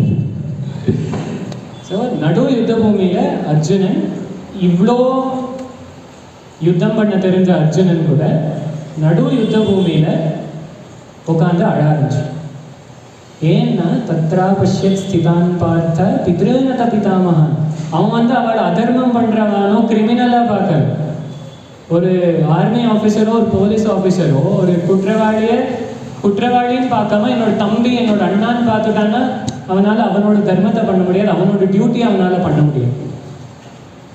அப்போது அந்த ஈகோ எங்கே பூந்து சூழ்கிறதோ அங்கெல்லாம் கஷ்டம். நம்ம சந்தோஷமாக இருக்க விடாமல் படுத்தி எடுக்கிறது மெயின் ரீசன் என்னன்னா இந்த அகங்காரம். நம்ம என்ன வேணா பண்ணலாம், அந்த அகங்காரத்தை ஜெயிக்கிற வரைக்கும் அது அதோட கதையை நம்ம மனசுக்குள்ள பூத்தின்ண்டே இருக்குமே தவிர, இங்கே ஒரே இடத்துல ஒரு விஷயம் நடந்திருக்கிற 3 பேரை கூப்பிட்டு, இப்போ இந்த பிரவச்சனம் ஆயிட்டு ஒரு 3-4 பேரை கூப்பிட்டு இன்னைக்கு எந்த கதை ரொம்ப பிடிச்சதுன்னு சொன்னால் ஆளுக்கு ஒரு கதையை சொல்லும். ஏன்னா அவளோட அகங்காரத்துக்கு எது பிடிச்சதோ அதுதான் போய் பிடிச்சுப்பாங்க. யாராலையும் இருக்கிறபடி பார்க்க முடியும். இப்போ இந்த அகங்காரம் பூந்துக்கிறதுனால அர்ஜுனன் என்ன பண்ணுறான், அவனோட தர்மத்தை மறந்து, அவனோட க்ஷத்ரிய தர்மத்தை மறந்து அழுதுண்டு உட்காந்துட்டு இருக்கான். கிருஷ்ணன் சொல்கிறான், நான் யுத்தம் பண்ண மாட்டேன். நகாங்ஷே விஜயம் கிருஷ்ணா ந ராஜ்யம் சுகானி ச கிம் நோ ராஜ்யேன கோவிந்தா கிம் போகைர் ஜீவிதேன வா. இந்த யுத்தத்தை ஜெயிச்சு என்ன கிருஷ்ணா பிரயோஜனம்? என்ன கிடைக்க போகிறது இதெல்லாம் ஜெயிச்சு? யாருன்னா இந்த யுத்தத்தை பண்ணியே தீரவேன்னு ஒத்த காலில் நின்ன அர்ஜுனன் சொல்கிறான், இதெல்லாம் பண்ணி என்ன பிரயோஜனம்? ஏன் அப்படி சொல்கிறான்னா, அவனுக்கு இது வரைக்கும் அந்த அதர்மத்தை பண்ணுறவாட நான் ஒழிச்சு கட்டுறேன்றது மாத்திரம்தான் மனசில் இருந்தது. ஆனால் அந்த அதர்மம் பண்ணுறவா தன்னோட தாத்தா, தன்னோட குரு, தன்னோட அண்ணா, தன்னோட தம்பின்னு பார்த்த உடனே ஆடி போயிட்டான். ஆனால் இன்னொரு பக்கம் அவனுக்குள்ள ஒரு கருணை இருக்கு. ஏன்னா துரியோதனனுக்கு இந்த கருணை கூட இல்லை. துரியோதனன் நான் என் அண்ணா தம்பியை கொன்னாவது அதர்மம் பண்ணுவேன்னு உட்காந்துருக்கு. ஆனால் அர்ஜுனன் ஒருபடி நேரம், எதுக்காக என்னோட அண்ணா தம்பியெல்லாம் நான் கொன்னு இந்த யுத்தத்தை பண்ணணும்னு, யுத்தம் ஏன் பண்ணப்படாதுன்னு நிறைய ரீசன்ஸ் எல்லாம் கொடுக்குது. அதுக்கு முன்னாடி அவனுக்குள்ள என்னெல்லாம் ஆச்சுன்னு சொல்றான். அதை பார்த்த உடனே அவனுக்கு தலையெல்லாம் சுற்றி கண்ணில் தண்ணி தண்ணியாக கொட்டுறது, வேர்த்து கொட்டி கையிலேருந்து அந்த வில்லு வழுக்கிண்டு போயின்னு இருக்கு, தொண்டையெல்லாம் ஒரு மாதிரி தளர்ந்து போகிறது எல்லாம். ஒரு நியூரோ சயின்டிஸ்ட் சொன்னார், நம்ம ஏதோ இப்போ பேனிக் அட்டாக், ஆங்ஸைட்டி இதெல்லாம் ரிசர்ச் பண்ணிட்டு இருக்கோம்னு நினச்சிட்டு இருக்கோம். கீதையில் பார்த்தா அர்ஜுனனோட பேனிக் அட்டாக்கோட பர்ஃபெக்ட் சிம்டம்ஸோட டிஸ்கிரிப்ஷன் இருக்கு. ஒரு பேனிக் அட்டாக்னா என்ன, ஆங்ஸைட்டி அட்டாக்னா என்ன சிம்டம்ஸ்னு பார்த்தா ஆயிரக்கணக்கான வருஷத்துக்கு முன்னாடியே பகவத்கீதையில் அதெல்லாம் இருக்குது. நம்ம ஏதோ இன்னைக்கு நம்ம சைக்காலஜி படிச்சுட்டு இருக்கோம்னு நினச்சிட்டு இருக்கோம். ஆடி போயிடுறான். அதனால என்ன பண்ணுறதுன்னு தெரியல, தலை சுத்துறது, வேர்த்து கொட்டுறது, எல்லாத்தையும் கீழே போட்டுட்டு உட்காந்துருக்கோம். நிறைய காரணங்களை சொல்கிறோம். கிருஷ்ணா, இந்த யுத்தம் நடந்ததுன்னா நிறைய பேர் செத்து போவார். அப்புறம் இதனால உலகத்தில் நிறைய பிரச்சனை வரும். நிறைய பேருக்கு அப்பா இல்லாமல் போகும், நிறைய பேர் தன்னோட பத்தியை இழப்பார், இதெல்லாம் நடக்கும். இந்த யுத்தத்திலேருந்து அந்த சொசைட்டி ரிகவர் ஆகிறதுக்கே ஒரு 4-5 தலைமுறை ஆகிடும். அப்போது இப்படிப்பட்ட ஒரு யுத்தத்தை நம்ம பண்ணியே ஆகணுமா? என்னதான் இந்த யுத்தம் பண்ணி அந்த ராஜ்யம் எனக்கு கிடைச்சாலும் அந்த ராஜ்யம் என்னோட அண்ணா தம்பியோட ரத்தத்தில் முக்கி எடுத்த ராஜ்யம். அப்படிப்பட்ட ஒரு ராஜ்யத்தை வச்சு நான் என்ன பண்ணுவேன்? அப்படிப்பட்ட ஒரு ராஜ்யமே எனக்கு வேண்டாம். இதனால குலக்ஷய கிருதம் தோஷம் மித்ரத்ரோஹேஜ பாதகம். என்னோட நண்பர்களுக்கெல்லாம் நான் துரோகம் பண்ணினவனா ஆயிடுவேன், என்னோட குலம் அழியறதுக்கு நானே காரணமாக போயிடுவேன். அதனால நான் இந்த யுத்தத்தை பண்ண மாட்டேன். நிறைய வாட்டி இதை படித்து பார்த்தா பகவான் ஏன் இவனை போய் யுத்தம் பண்ண சொல்கிறாருன்னு தோணும். நான் சாதாரணமாக அஹிம்சா தானே தர்மம், ஹிம்சை பண்ணப்படாது. அர்ஜுனன் கிளியர் கட்டாக சொல்கிறான், யுத்தம் பண்ணால் ஹிம்சை, நான் யுத்தம் பண்ண மாட்டேன். அப்போ பகவான் ஏன் அஹிம்சை பேசுகிற ஒருத்தனை இல்லை நீ யுத்தம் பண்ணி தான் ஆகணும்னு சொன்னான்? இதை புரிஞ்சுக்கிறதுக்கு கொஞ்சம் மகாபாரதத்தோட கான்டெக்ஸ்ட் வேணும்.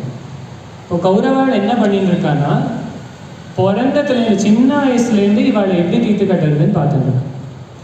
முதல்ல பீமனுக்கு விஷம் கொடுத்து கொல்ல பார்த்தேன். ஆனால் என்னாச்சு, விஷம் கொடுத்து கல்லில் கட்டி தண்ணியில் தள்ளி விட்டால் அங்கே அந்த தண்ணியில் இருக்கிற பாம்பு பீமனை கடிச்சது. ஆனால் அந்த பாம்போட விஷம் இந்த விஷத்துக்கு மாற்று மருந்தாயிடுது. ஸோ இந்த விஷமும் அந்த விஷமும் பேலன்ஸ் ஆகிட்டு பீமன் பழைச்சிடும். அப்புறம் இவாளுக்கு ஒரு லாக்ஷா பவனம் மெழுக்கில் பண்ண மாளிகையை கொடுத்து அதை தீ வச்சு கொல்ல பார்த்தேன். அதுக்கு அங்கேயும் எப்படியோ விதுரருக்கு தெரிஞ்சு விதுரர் சொல்லி தப்பிச்சு போயிட்டேன். அதுக்கப்புறம் சூது விளையாடலான்னு கூட்டின்னு போய் எல்லாத்தையும் பிடுங்கி அனுப்பிச்சேன். அப்போ இது போராதுன்னு ஏமாத்தி திரௌபதி வேற அவமானப்படுத்தி, இதுக்கப்புறம் இவாளை காட்டுக்கு அனுப்பிச்சுட்டு காட்டுல இவா சந்தோஷமா இருக்கிறது கூட பொறுக்கல. இவ அக்ஷய பாத்திரம் இருக்கிறதுனால காட்டுல எல்லாருக்கும் இவ அன்னதானம் பண்ணி, யுதிஷ்டிரன் எவ்வளோ பெரிய தர்மராஜா காட்டுல இருக்கிறவங்க கூட அன்னதானம் பண்றான்னு அவனோட புகழ் தான் எல்லாரும் பாடிட்டு இருக்கான். துரியோதனனுக்கு பொறுக்கல. என்ன பண்ணான்? துர்வாசரை அனுப்பிச்சு வச்சான். அதுவும் எப்போ? திரௌபதி எல்லாத்தையும் அக்ஷய பாத்திரத்தை அலம்பி கவுத்தின அப்புறம் அடுத்த நாள் வரைக்கும் ஒன்றும் கிடைக்காது. அவ எப்போ கவுத்துவான்னு தெரிஞ்சுட்டு அதுக்கப்புறம் துர்வாசரை அனுப்பிச்சிருக்கு. இப்போ துர்வாசர் போய் எல்லாரும், அதுவும் அவ போனா தனியா போக மாட்டான். சிஷ்யைஹி பிரசிஷ்யைஹி தச்சிஷ்யைஹின்னு இவருக்கு ஒரு 10 சிஷ்யாள், அந்த 10 சிஷ்யாளுக்கு 10 சிஷ்யா, அந்த 100 சிஷ்யாளுக்கு 10 சிஷ்யான்னு ஒரு ஆயிரக்கணக்கான ரிஷிகள் கூட்டமா போறோம். அப்போ இவ்வளோ பேருக்கும் யுதிஷ்டிரர் பார்த்த உடனே நீங்கள் ரிஷிகள் எல்லாம் வந்திருக்கேன், இன்னைக்கு நம்ம இடத்துல தான் சாப்பாடு, குளிச்சுட்டு வாங்க சாப்பிடலான்னு கூட்டின்னு வந்துட்டேன். பார்த்தா இங்கே அக்ஷய பாத்திரத்தை கவுத்தியாச்சு. இப்போ திரௌபதி பகவானை தான் நினச்சிக்கிறான். அவளுக்கு எப்போ கஷ்டம் வந்தாலும் பகவானை தான் நினச்சிப்பேன். பகவான் வர என்னாச்சுமானா, இல்லை நான் ஆல்ரெடி அலம்பி கவுத்திட்டேன், இனிமேல் அக்ஷய பாத்திரத்துலேருந்து ஒன்றும் கிடைக்காது, அந்த பாத்திரத்தை கொஞ்சம் கொடுன்ட்டு. இல்லை கிருஷ்ணா, நான் அலம்பி கவுத்தியாச்சு, நீ எவ்வளோ அழகாக அலம்புவேன்னு எனக்கு தெரியும், பாத்திரத்தை கொடுன்னு கேட்குறேன். பார்த்தா அங்கே ஒரே ஒரு பருக்கை ஒட்டின்னு, அதை கிருஷ்ணர் எடுத்து வாயில் போட்டுட்ட உடனே அந்த விஸ்வாத்மா பகவானே சந்தோஷப்பட்டதுனால அந்த ரிஷிகளுக்கெல்லாம் வயிறு நிறைஞ்சு போயிடுது. இப்போ ரிஷிகள் என்ன நினைச்சா, யுதிஷ்டிரர் பாவம் சாப்பிட வாங்கன்னு கூப்பிட்டுருக்காரு, இப்போ வந்துட்டு இல்லை எங்களுக்கு வயிறு நிறைஞ்சாச்சுன்னு சொன்னால் அவர் தப்பாக நினைச்சுப்பாருன்னு வேண்டான்னு ரிஷிகள் எல்லாம் கிளம்பி போயிட்டு. இப்படியும் துரியோதனனோட பிளான் ஒர்க் ஆகுது. அடுத்தது அவள் அஜ்ஞாத வாசம், யாருக்கும் தெரியாமல் விராட்ட தேசத்தில் வாழ்ந்துருக்கு. இவள் விராட்ட தேசத்தில் தான் இருக்கான்றதை தெரிஞ்சுட்டு விராட்ட தேசத்துக்கு மேலே யுத்தம் பண்ணத்துக்கே கிளம்பிட்டான். இவன் 5 பேரை கொல்லறதுக்காக விராட்ட தேசம் மேலேயே யுத்தம். அப்போ கூட அர்ஜுனன் என்ன பண்ணா, உத்தரகுமாரன் ஒரு பையன், அவனுக்கு சரியான பயந்தாங்குழி. வெளியில சும்மா வீராப்பா பேசுவானே தவிர அவனுக்கு யுத்தத்தை பத்தி ஒண்ணுமே தெரியாது. அவனை தேரோட்டியா வச்சுட்டு அதே பீஷ்மரையும் துரோணரையும் கௌரவாடெல்லாம் விரட்டி அடிச்சிருக்கான் அர்ஜுனன். இதெல்லாம் பண்ணி முடிச்சப்புறம் யுதிஷ்டிரர் பகவானை மெசஞ்சரா அனுப்புற, தூதனை அனுப்புற. அப்போ கூட யுதிஷ்டிரர் என்ன சொல்றாருன்னா, அவ பாதி கொடுக்கல, இல்லை நம்மளுக்கு சேர வேண்டியதை கொடுக்கலைன்னா கூட பரவாயில்ல, என்ன கிடைக்கிறதோ அதில் வச்சு நீ டீல் பேசிட்டு வந்துடு. ஏன்னா நாளைக்கு யுதிஷ்டிரன் அடம் பிடிச்சதுனால ஒரு யுத்தம் வந்ததுன்னு வர வேண்டாம், யுத்தத்தை எப்படியாவது அவாய்ட் பண்ணிடுன்னு பகவானை வச்சு. இப்போ பகவான் போன உடனே என்னாச்சு, முதல்ல பாதி கொடுன்னு கேட்டேன், தரமாட்டேன்னு சொல்லி. சரிப்பா நீ ஒரு 5 கிராமத்தை 5 பேரை கூட, நான் உனக்காக அவளுக்கு பேசுகிறேன். முடியாது. சரி ஒரு 5 வீடு கொடு போதும் இந்த 5 பாண்டவாளுக்கு, அதை வச்சு நான் அவளை இருந்துக்க சொல்கிறேன். அதையும் முடியாது. இப்போ கிருஷ்ணர் பார்த்து கேட்குறாப்பா, நீ பண்ணுறது அதர்மம்னு உனக்கு தெரியலையா, நீ பண்ணுறது தப்புன்னு கூட உனக்கு தெரிய மாட்டேங்கிறத. அப்போ இது துரியோதனன் சொல்கிறான். இப்படியே வரும் ஸ்லோகம் மகாபாரதத்தில், ஜானாமி தர்மம் நச்சமே பிரவருத்தி, ஜானாமி அதர்மம் நச்சமே நிவృత్తి. கிருஷ்ணா அவனோட மாரல் சயின்ஸ் லெக்சர் எல்லாம் எனக்கு வேண்டாம், எனக்கு எது சரின்னு தெரியும் ஆனால் நான் அதை பண்ண மாட்டேன், எனக்கு எது தப்புன்றது ரொம்ப நல்லா தெரியும் ஆனால் நான் அதையே தான் பண்ணுவேன், நீ என்ன வேணா பண்ணிக்கோ அப்படின்னு. பகவான் தன்னோடு கொஞ்சம் கூட ஒரு உயர்ந்த ரூபத்தை காட்டுறார். தன்னை வெறும் வாசுதேவ கிருஷ்ணனா இல்லாமல் மகாவிஷ்ணுவா காட்டுறார். அதை பார்த்துட்டு துரியோதனன் சொல்கிறான், அவன்கிட்ட போய் சொல்லி இந்த மாதிரி மேஜிக் ட்ரிக் எல்லாம் எனக்கும் தெரியும். இப்படி திருப்பி திருப்பி திருப்பி திருப்பி தன்னோட அண்ணா தம்பியே கொல்ல பார்த்தவன், ஒரு பொண்ணை நடு சபையில வச்சு அவமானப்படுத்த பார்த்தவன், இவன் ராஜாவா இருந்தா எவ்வளோ பேர் கஷ்டப்படும். அதுவும் வெறும் ஏதோ ஒரு ராஜ்யத்துக்கு ராஜா இல்லை, இன்னைக்கு வரைக்கும் நம்ம பாரத தேசத்துக்கு அதுதான் தலைநகர். இந்திரபிரஸ்தா தான் இன்னைக்கு நியூ டெல்லி. அப்போ இங்கே துரியோதனனை அப்படியே விட்டுருந்தா அவனோட புள்ள அவனோட பேரன் இன்னைக்கு வரைக்கும் நம்ம துரியோதனனோட ராஜ்யத்தில் வாழ்ந்துட்டு இருந்தது. பாரத தேசத்துல துரியோதன ராஜ்யத்துல வாழ்ந்துட்டு இருந்தது. அப்போ அவ்வளோ கெடுதல் நடக்க போகிறது. எவ்வளோ வருஷங்கள் இந்த தலைமுறைகள் இந்த கஷ்டம் வராமல் இருக்கிறதுக்காக இப்போ யுத்தம் பண்ண வேண்டியது நிலைமை. அதை ஒன்றும் பண்ண முடியாது.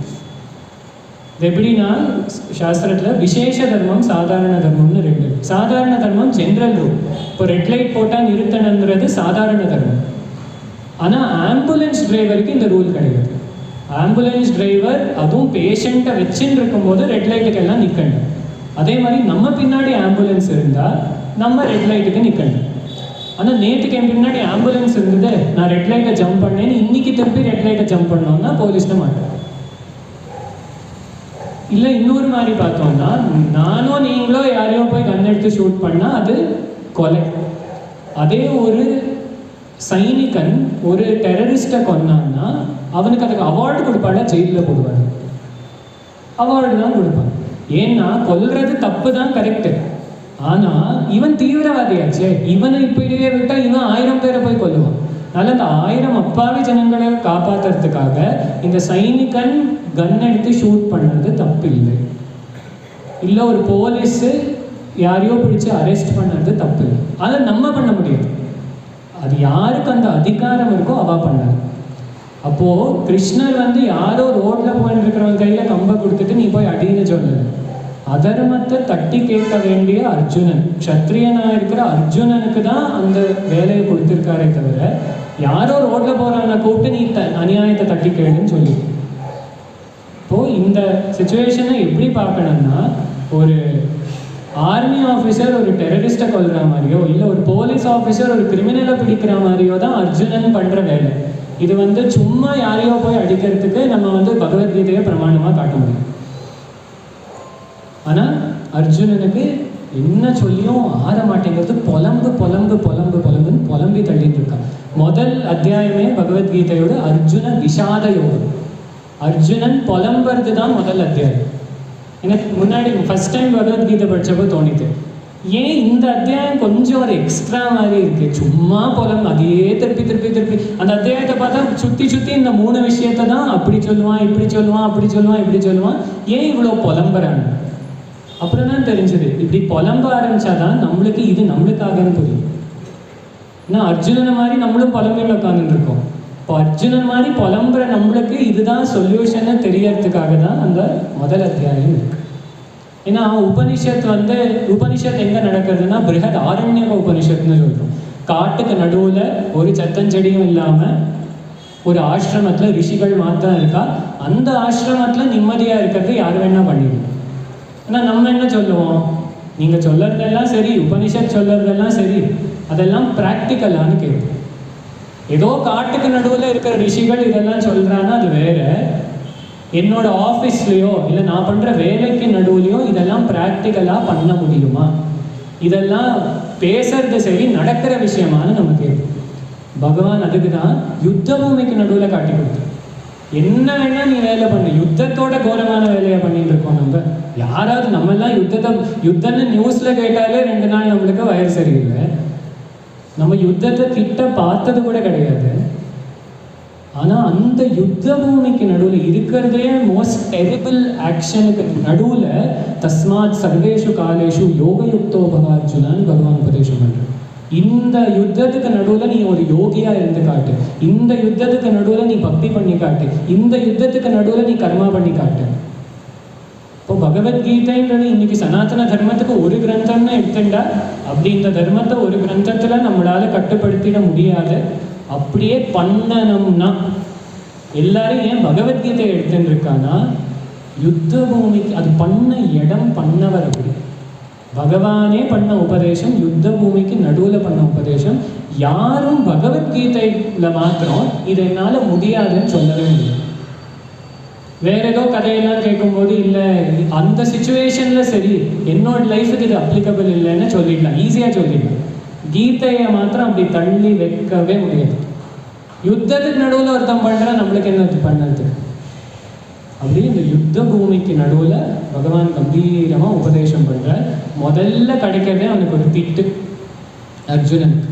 நம்ம என்ன நினச்சிப்போம், யாருக்காவது நல்லா நம்மளோட கஷ்டத்தை எல்லாம் சொன்னால் அவள் ஐயோ இப்படி ஆயிட்டா, அவன் என்ன எக்ஸ்பெக்ட் பண்ணியிருப்பான், அர்ஜுனன் இப்படியெல்லாம் ஆயிட்டே சரி வேண்டாம்ப்பா யுத்தமெல்லாம் ஒன்றும் பண்ண வேண்டாம் வா ஆற்றுக்கு போகலான்னு பகவான் சொல்லுவார்னா, பகவான் நேராக ஃபயரிங். குதஸ்த்வா கஷ்மலமிதம் விஷமே சமுபஸ்திதம் அனார்யஜுஷ்டமஸ்வர்யம் அகீர்த்திகரம் அர்ஜுனா. என்னடா அர்ஜுனா நடு யுத்த பூமியில் வந்து இப்படி அழுதுருக்கிய வெக்கமா இல்லையா உனக்கு? ஒன்றை நம்பி இங்கே இவ்வளோ பேர் நின்றுன்னு இருக்கா. அர்ஜுனன் தான் எங்களுக்கு பலம், அர்ஜுனன் போகிறான் முன்னாடி போகிறான் நாங்கள் பின்னாடி வரோம்னு ஒரு படையே நின்றுருக்கு. நீ இப்படி நடு யுத்த பூமியில் உட்காந்து அழுதுன்னு இருக்கிய உனக்கு வெக்கமா இல்லையா? क्लैब्यम् अस्मदमः पार्थ नैतत्त्वय्युपपद्यते क्षुद्रं हृदयदौर्बल्यं त्यक्त्वोत्तिष्ठ परन्तप. என்னால் முடியாது, என்னால் இது நடக்காது. இங்கிலீஷில் அது விக்டிம் மென்டாலிட்டின்னு சொல்லுவோம். என்ன இருந்தாலும் யாரோட தப்பு, என்னோட வாழ்க்கை ஏன் இன்னைக்கு இப்படி இருக்குன்னா யாரோட தப்பு, அவள் யாரோ ஏதோ பண்ணிட்டா அதனால நான் இன்னைக்கு இப்படி இருக்கேன். இதுதான் அர்ஜுனன் பண்ணிட்டு இருக்கான். பகவான் சொன்னார் இந்த மாதிரி உட்காந்து அழுதுன்னு இருக்கிறது இது ஒரு வீக்னஸ். க்ஷுத்ரம் ஹிருதய தௌர்பல்யம். என்னால முடியாதுன்னு யார் சொல்றது? ஒன்னால முடியாம வேற யாரால முடிய போகுது? சுவாமி விவேகானந்தர் சொல்றார், if there is one word that comes out bursting like a bombshell from the Upanishads, it is the word fearlessness. எதுக்கும் பயப்படாதேன்னு உபனிஷத் சொல்றது. மாபைஷ்ட வித்வன் ஆச்சாரியர் விவேக சூடாமணியில் சொல்ற மாதிரி எதுக்கு பயப்படுற? உன் வேலையை தானே நீ பண்ண போற. நீ எதுக்கு பண்ண வந்திருக்கியோ அதை தானே பண்ணுறதுக்கு இருக்கு. தெக்வா உத்திஷ்ட பரந்தபர், ஏந்திரு. இந்த உட்காந்து அழுதுன்னு இருக்கிறதுனால ஒன்றும் மாற போகிறது. நிறைய பேர் நான் பார்த்துருக்கேன், வாட்ஸ்ஆப்பில் வந்து மெசேஜ் எல்லாம் கம்பீரமாக அனுப்புவாள். இந்த காலத்தில் யாருக்கும் கல்ச்சரில் இன்ட்ரெஸ்டே இல்லை, இந்த காலத்தில் யாருக்கும் இந்த கீதையிலெல்லாம் இன்ட்ரெஸ்டே இல்லை. சரி, நீங்கள் நம்ம கல்ச்சருக்காக இது வரைக்கும் என்ன பண்ணியிருக்கீங்க அப்படின்னு ஒரு கொஸ்டின் கேட்டால் எல்லாம் அதுக்கப்புறம் பேச்சே இருக்காது. நம்மளுக்கு என்னென்னா மோதிஜி வந்து ஏதோ பண்ணணும், கவர்மெண்ட் வந்து ஏதோ பண்ணணும், சிங்கேரி ஆச்சாரியர் ஏதோ வந்து பண்ணணும், காஞ்சி பெரியவா ஏதோ வந்து பண்ணணும். நம்ம எதுக்கு இருக்கோம்? அப்போ அவள் பண்ண வேண்டியதை பண்ணின்னு இருக்கா. பகவத்கீதையை வந்து ஸ்கூல்ஸ்லாம் இன்ட்ரடியூஸ் பண்ணலாம். சரி, ரொம்ப சந்தோஷம், ஸ்கூலில் இன்ட்ரடியூஸ் பண்ணால் நல்லது. ஆனால் இப்போதைக்கு அது இல்லை. என்ன பண்ணலாம்? ரெண்டு வழி இருக்குது. ஒன்று, அதை ஸ்கூலில் எப்படி இன்ட்ரடியூஸ் பண்ணுறதுன்றதுக்கு போய் வேலை பண்ணணும். இல்லாட்டி நம்ம அதை கற்றுட்டு மற்றவாளுக்கு சொல்லிக் கொடுக்கணும். பகவத்கீதை ஸ்கூலில் இல்லைன்னு சொல்லுறதுனால ஒருத்தருக்கும் ஒரு பிரயோஜனமும் கிடையாது. அந்த இல்லைன்னு சொல்கிற டைமில் கீதையை படிச்சிருந்தா நம்ம இன்னைக்கு 10 பேருக்கு சொல்லி கொடுத்துருக்கோம். இப்போ நம்ம என்ன பண்ணுறோம்னா, ஒரு ப்ராப்ளம் வந்த உடனே அந்த ப்ராப்ளமை ஒரு எக்ஸ்கியூஸாக எடுத்துட்டு எனக்கு ஐயோ இப்படி எல்லாம் ஆயிடுச்சு, பிரிட்டிஷ்காரன் இப்படி பண்ணிட்டான், அவன் இப்படி பண்ணிட்டான், சரி பண்ணிட்டான், இப்போ என்ன பண்ணலாம்? டைம் மிஷினில் போய் மாற்றவா முடியும்? இப்போ இன்னைக்கு இனிமேல் என்ன பண்ணுறதுன்றதை தான் பார்க்கணுமே தவிர இப்படியெல்லாம் ஆயிடுத்துன்னு அர்ஜுனனை மாதிரி தலையில் கையை வச்சுட்டு அழறதுனால ஒருத்தருக்கும் 10 பைசாவுக்கு பிரயோஜனம் கிடையாது. ஆயாச்சு, சரி என்ன பண்ணலாம்? அப்படிதான் இருக்கு, வாழ்ந்துதான் ஆகணும். அர்ஜுனனுக்கு இப்போ தோணலை நான் அந்த சூது ஆடாமல் இருந்திருக்கலாம், ஆடியாச்சு, இப்போ என்ன பண்ணது? உத்திஷ்டன்னு கூப்பிடுறது. இது கட்டோபனிஷத்தை சொல்லுது. உத்திஷ்டத ஜாகிரத பிராப்யவரான் நிபோதத. இதை தான் சுவாமி விவேகானந்தர் இங்கிலீஷில் arise awake stop not till the goal is reached அப்படின்னு சொன்னோம். இப்போது நம்ம என்னைக்கு ஏந்துக்கிறோமோ அப்போதான் ஏதாவது மாறுமே தவிர யாரோ வந்து மாற்ற போகிறான்னு எல்லாம் உட்காந்துட்டு இருந்தோம்னா லைஃப் லாங் உட்காந்துட்டு இருக்க வேண்டியது. யாரும் சமைக்கிறத இல்லை, எனக்கு இந்தியன் கவர்மெண்ட் வந்து சமைச்சு கொடுத்தா நான் இன்னைக்கு சாப்பிட்றேன், இல்லாட்டி நான் பட்னி இருக்கேன்னு சொல்கிறது இல்லை. ஸ்கூலுக்கு சேர்ந்துக்கிறதையோ வேலைக்கு சேர்ந்துக்கிறதுலையோ இல்லை, கவர்மெண்ட்டே எனக்கு தேடி வேலை கொடுத்தா நான் ஒத்துக்கிறேன், இல்லாட்டி நான் வேலை பண்ண மாட்டேன்னு யாரும் சொல்கிறது. நம்மளுக்கு வேண்ட விஷயத்தெல்லாம் நம்ம பண்ணிக்கிறோம். அதே மாதிரி இந்த தர்மத்தை காப்பாற்ற வேண்டியது வெறும் எங்கேயோ உட்காந்துருக்கிற யாரோ ஒரு பீட்டாதிபதியோடோ ஒரு மினிஸ்டரோடோ வேலை கிடையாது, நம்ம எல்லாரோட வேலை. இதை பஞ்ச மகா யஜ்ஞங்களில் பிரம்ம யஜ்ஞம்னு சொல்கிறோம்.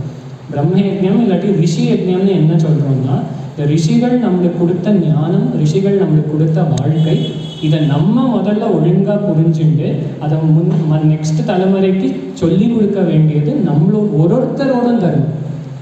இது யாரோட ஒருத்தரோட தர்மம் கிடையாது, ஒரு பீட்டாதிபதியோட மாத்திரம் வேலை கிடையாது, ஒருத்தரும் பண்ண வேண்டிய வேலை.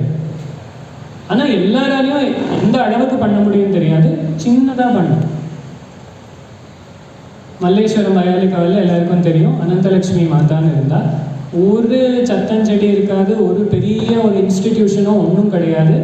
ஒரே ஒரு அம்மா ஒரே ஒரு இடத்துல இருந்துட்டு 5000 பேருக்கு 50 வருஷத்தில் பகவத்கீதை சொல்லி கொடுத்து 5000 பேர் அவளோட கைடன்ஸில் எக்ஸாம் எழுதி இப்போ அந்த கீத கோவிந்த சம்ஸ்கிருத சங்கான்ற அவளோட ஆர்கனைசேஷன் 12 பிரான்ச் ஆகி every year almost 100-120 people Bhagavad Gita exam எழுதிட்டு.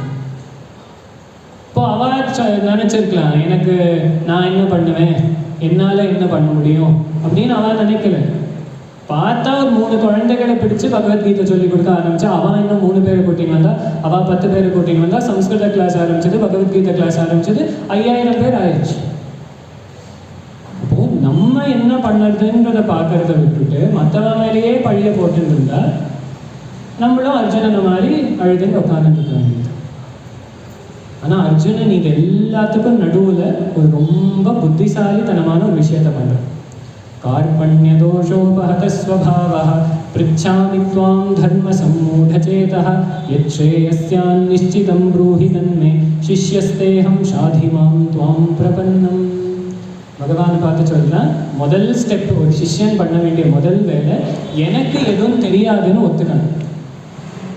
தர்ம சம்மூடச்சேதா, எனக்கு எது தர்மம் எது தர்மம் இல்லை, எது பண்ணணும் எது பண்ண வேண்டாம்னு தெரியல, இதை ஒத்துக்கணும். இதை ஒத்துக்கிறதுக்கே ஒரு ஜென்மம் ஆகிடும்.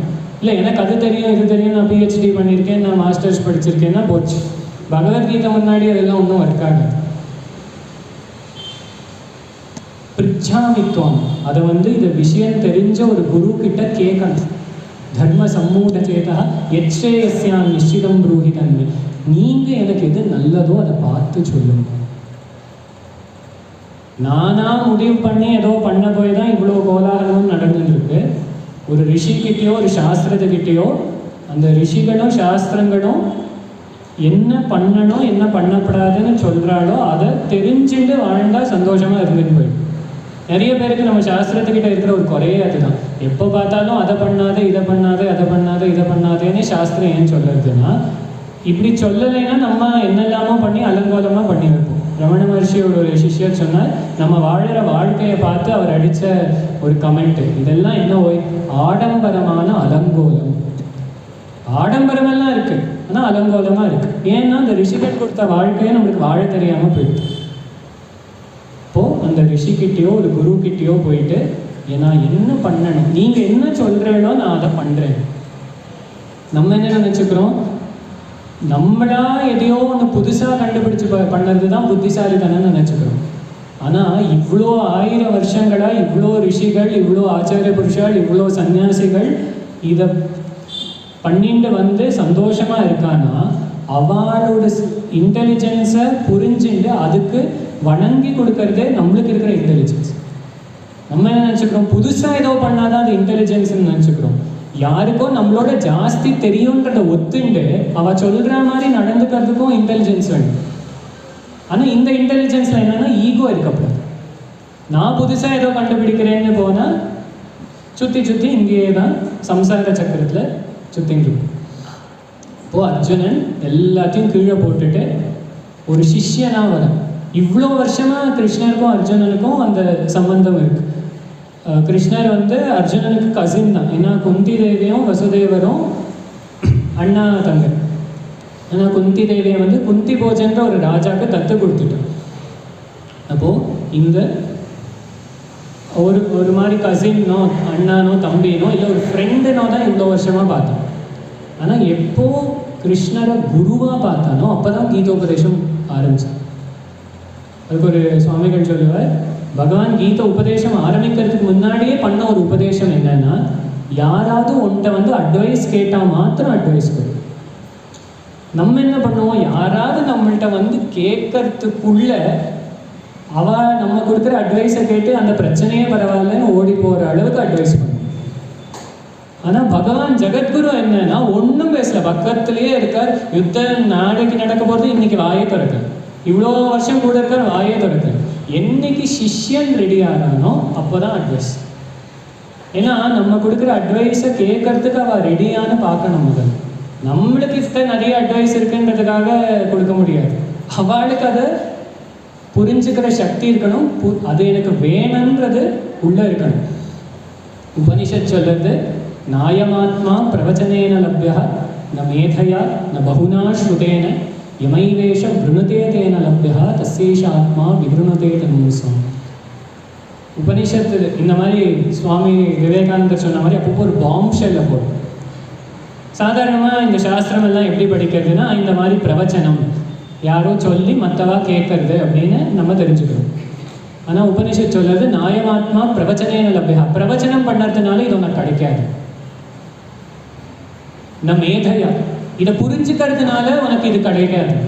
நான் பகுனா ஸ்ருதேன இதை நிறைய கேட்கறதுனால உனக்கு இது தெரியாது. அப்போ எதுக்கு இதெல்லாம் பண்ணுறோம்? உபனிஷத்தை சொல்றது இதை பேசுறதுனால இது புரிய போகிறதில்லை, இதை மனசால் புரிஞ்சுக்கிறதுனால புரிய போகிறதில்லை, இதை பற்றி நிறைய கேட்கறதுனால இது புரிய போகிறதில்லை. பின்ன யாருக்கு இது தெரியும்னா யமைவேஷ விருணுதே தேன லப்யா, யாருக்கு உள்ள எனக்கு இது வேணும் அப்படின்னு தோணுறதோ அவளுக்கு இது கிடைக்கும். யாருக்குள்ள எனக்கு இந்த ஞானம் வேணும், எனக்கு இந்த நிம்மதி வேணும்ன்ற நிச்சயம் இருக்கோ அவளுக்கு இது கிடைக்கும். அந்த நிச்சயம் இல்லாமல் எவ்வளோ பகவத்கீதை கேட்டாலும் அதை பற்றி பிரவச்சனமே பண்ணாலும் நிம்மதி இருக்காது. அப்போது இந்த நிம்மதி வேணும். வாழ்க்கையில் எவ்வளவோ வேணும் வேணும் வேணும் வேணும்னு ஒரு லிஸ்ட்டை போட்டு வச்சுருக்கோம். ஆனால் எனக்கு பகவான் வேணும், எனக்கு நிம்மதி வேணும். பகவான் ஆத்மா இப்படின்னு எல்லாம் சொல்லுறது அத்வைத்தம் ரொம்ப சிம்பிளாக சொல்லுறது. இது என்னதுன்னா நிம்மதி, அவ்வளோதான்.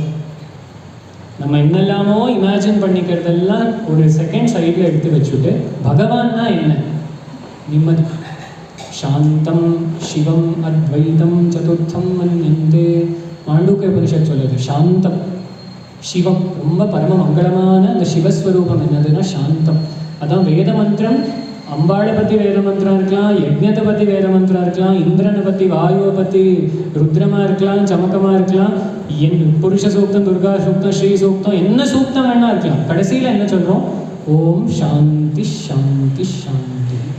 எங்கே போனாலும் எந்த தேவதைக்கு பூஜை பண்ணாலும் அது ஈஸ்வரஸ்வரூபமாக இருந்தாலும் இல்லை இந்திராதி தேவதைகளாக இருந்தாலும் கடைசியில் சுற்றி எங்கே வரும்னா சாந்தி. இப்போ யாருக்கு எனக்கு நிம்மதி வேணும் அப்படின்ற அந்த உள்ளுக்குள்ள நிஜமாக வருது. ஏன்னா எல்லாரும் சொல்லுவான் நிம்மதி நிம்மதி வேணுமான்னு கேட்டால் வேணுமேன்னு சொல்லுவோம். ஆனால் அதுக்காக எனக்கு வேறு எது இல்லாட்டியும் பரவாயில்ல நிம்மதி இருந்தால் போகிறேன்னு சொல்கிறவா ரொம்ப கம்மி. அப்போது நம்மளுக்கு தாகமாக இருக்கிறவனுக்கு எப்படி தண்ணி வேணுமோ, இன்னொரு ரொம்ப பயங்கரமான எக்ஸாம்பிள் சாஸ்திரம் கொடுக்கறது. ஒருத்தன் தலை பத்தின்னு எரியறது, தலை தீப்பிடிச்சு எரியறது. இப்போ அந்த தலை தீப்பிடிச்சு எரியறவன் எப்படி தண்ணியை தேடுவானோ, எப்போ நம்மளுக்கு நிம்மதி வேணும்னு அவ்வளோ பயங்கரமாக அவ்வளோ இன்டென்ஸாக தோணுதோ அன்றைக்கி நம்ம நிம்மதி அடைஞ்சிடும். அது வரைக்கும் நம்மளுக்கு என்டர்டெயின்மெண்ட் தான் வேணும்.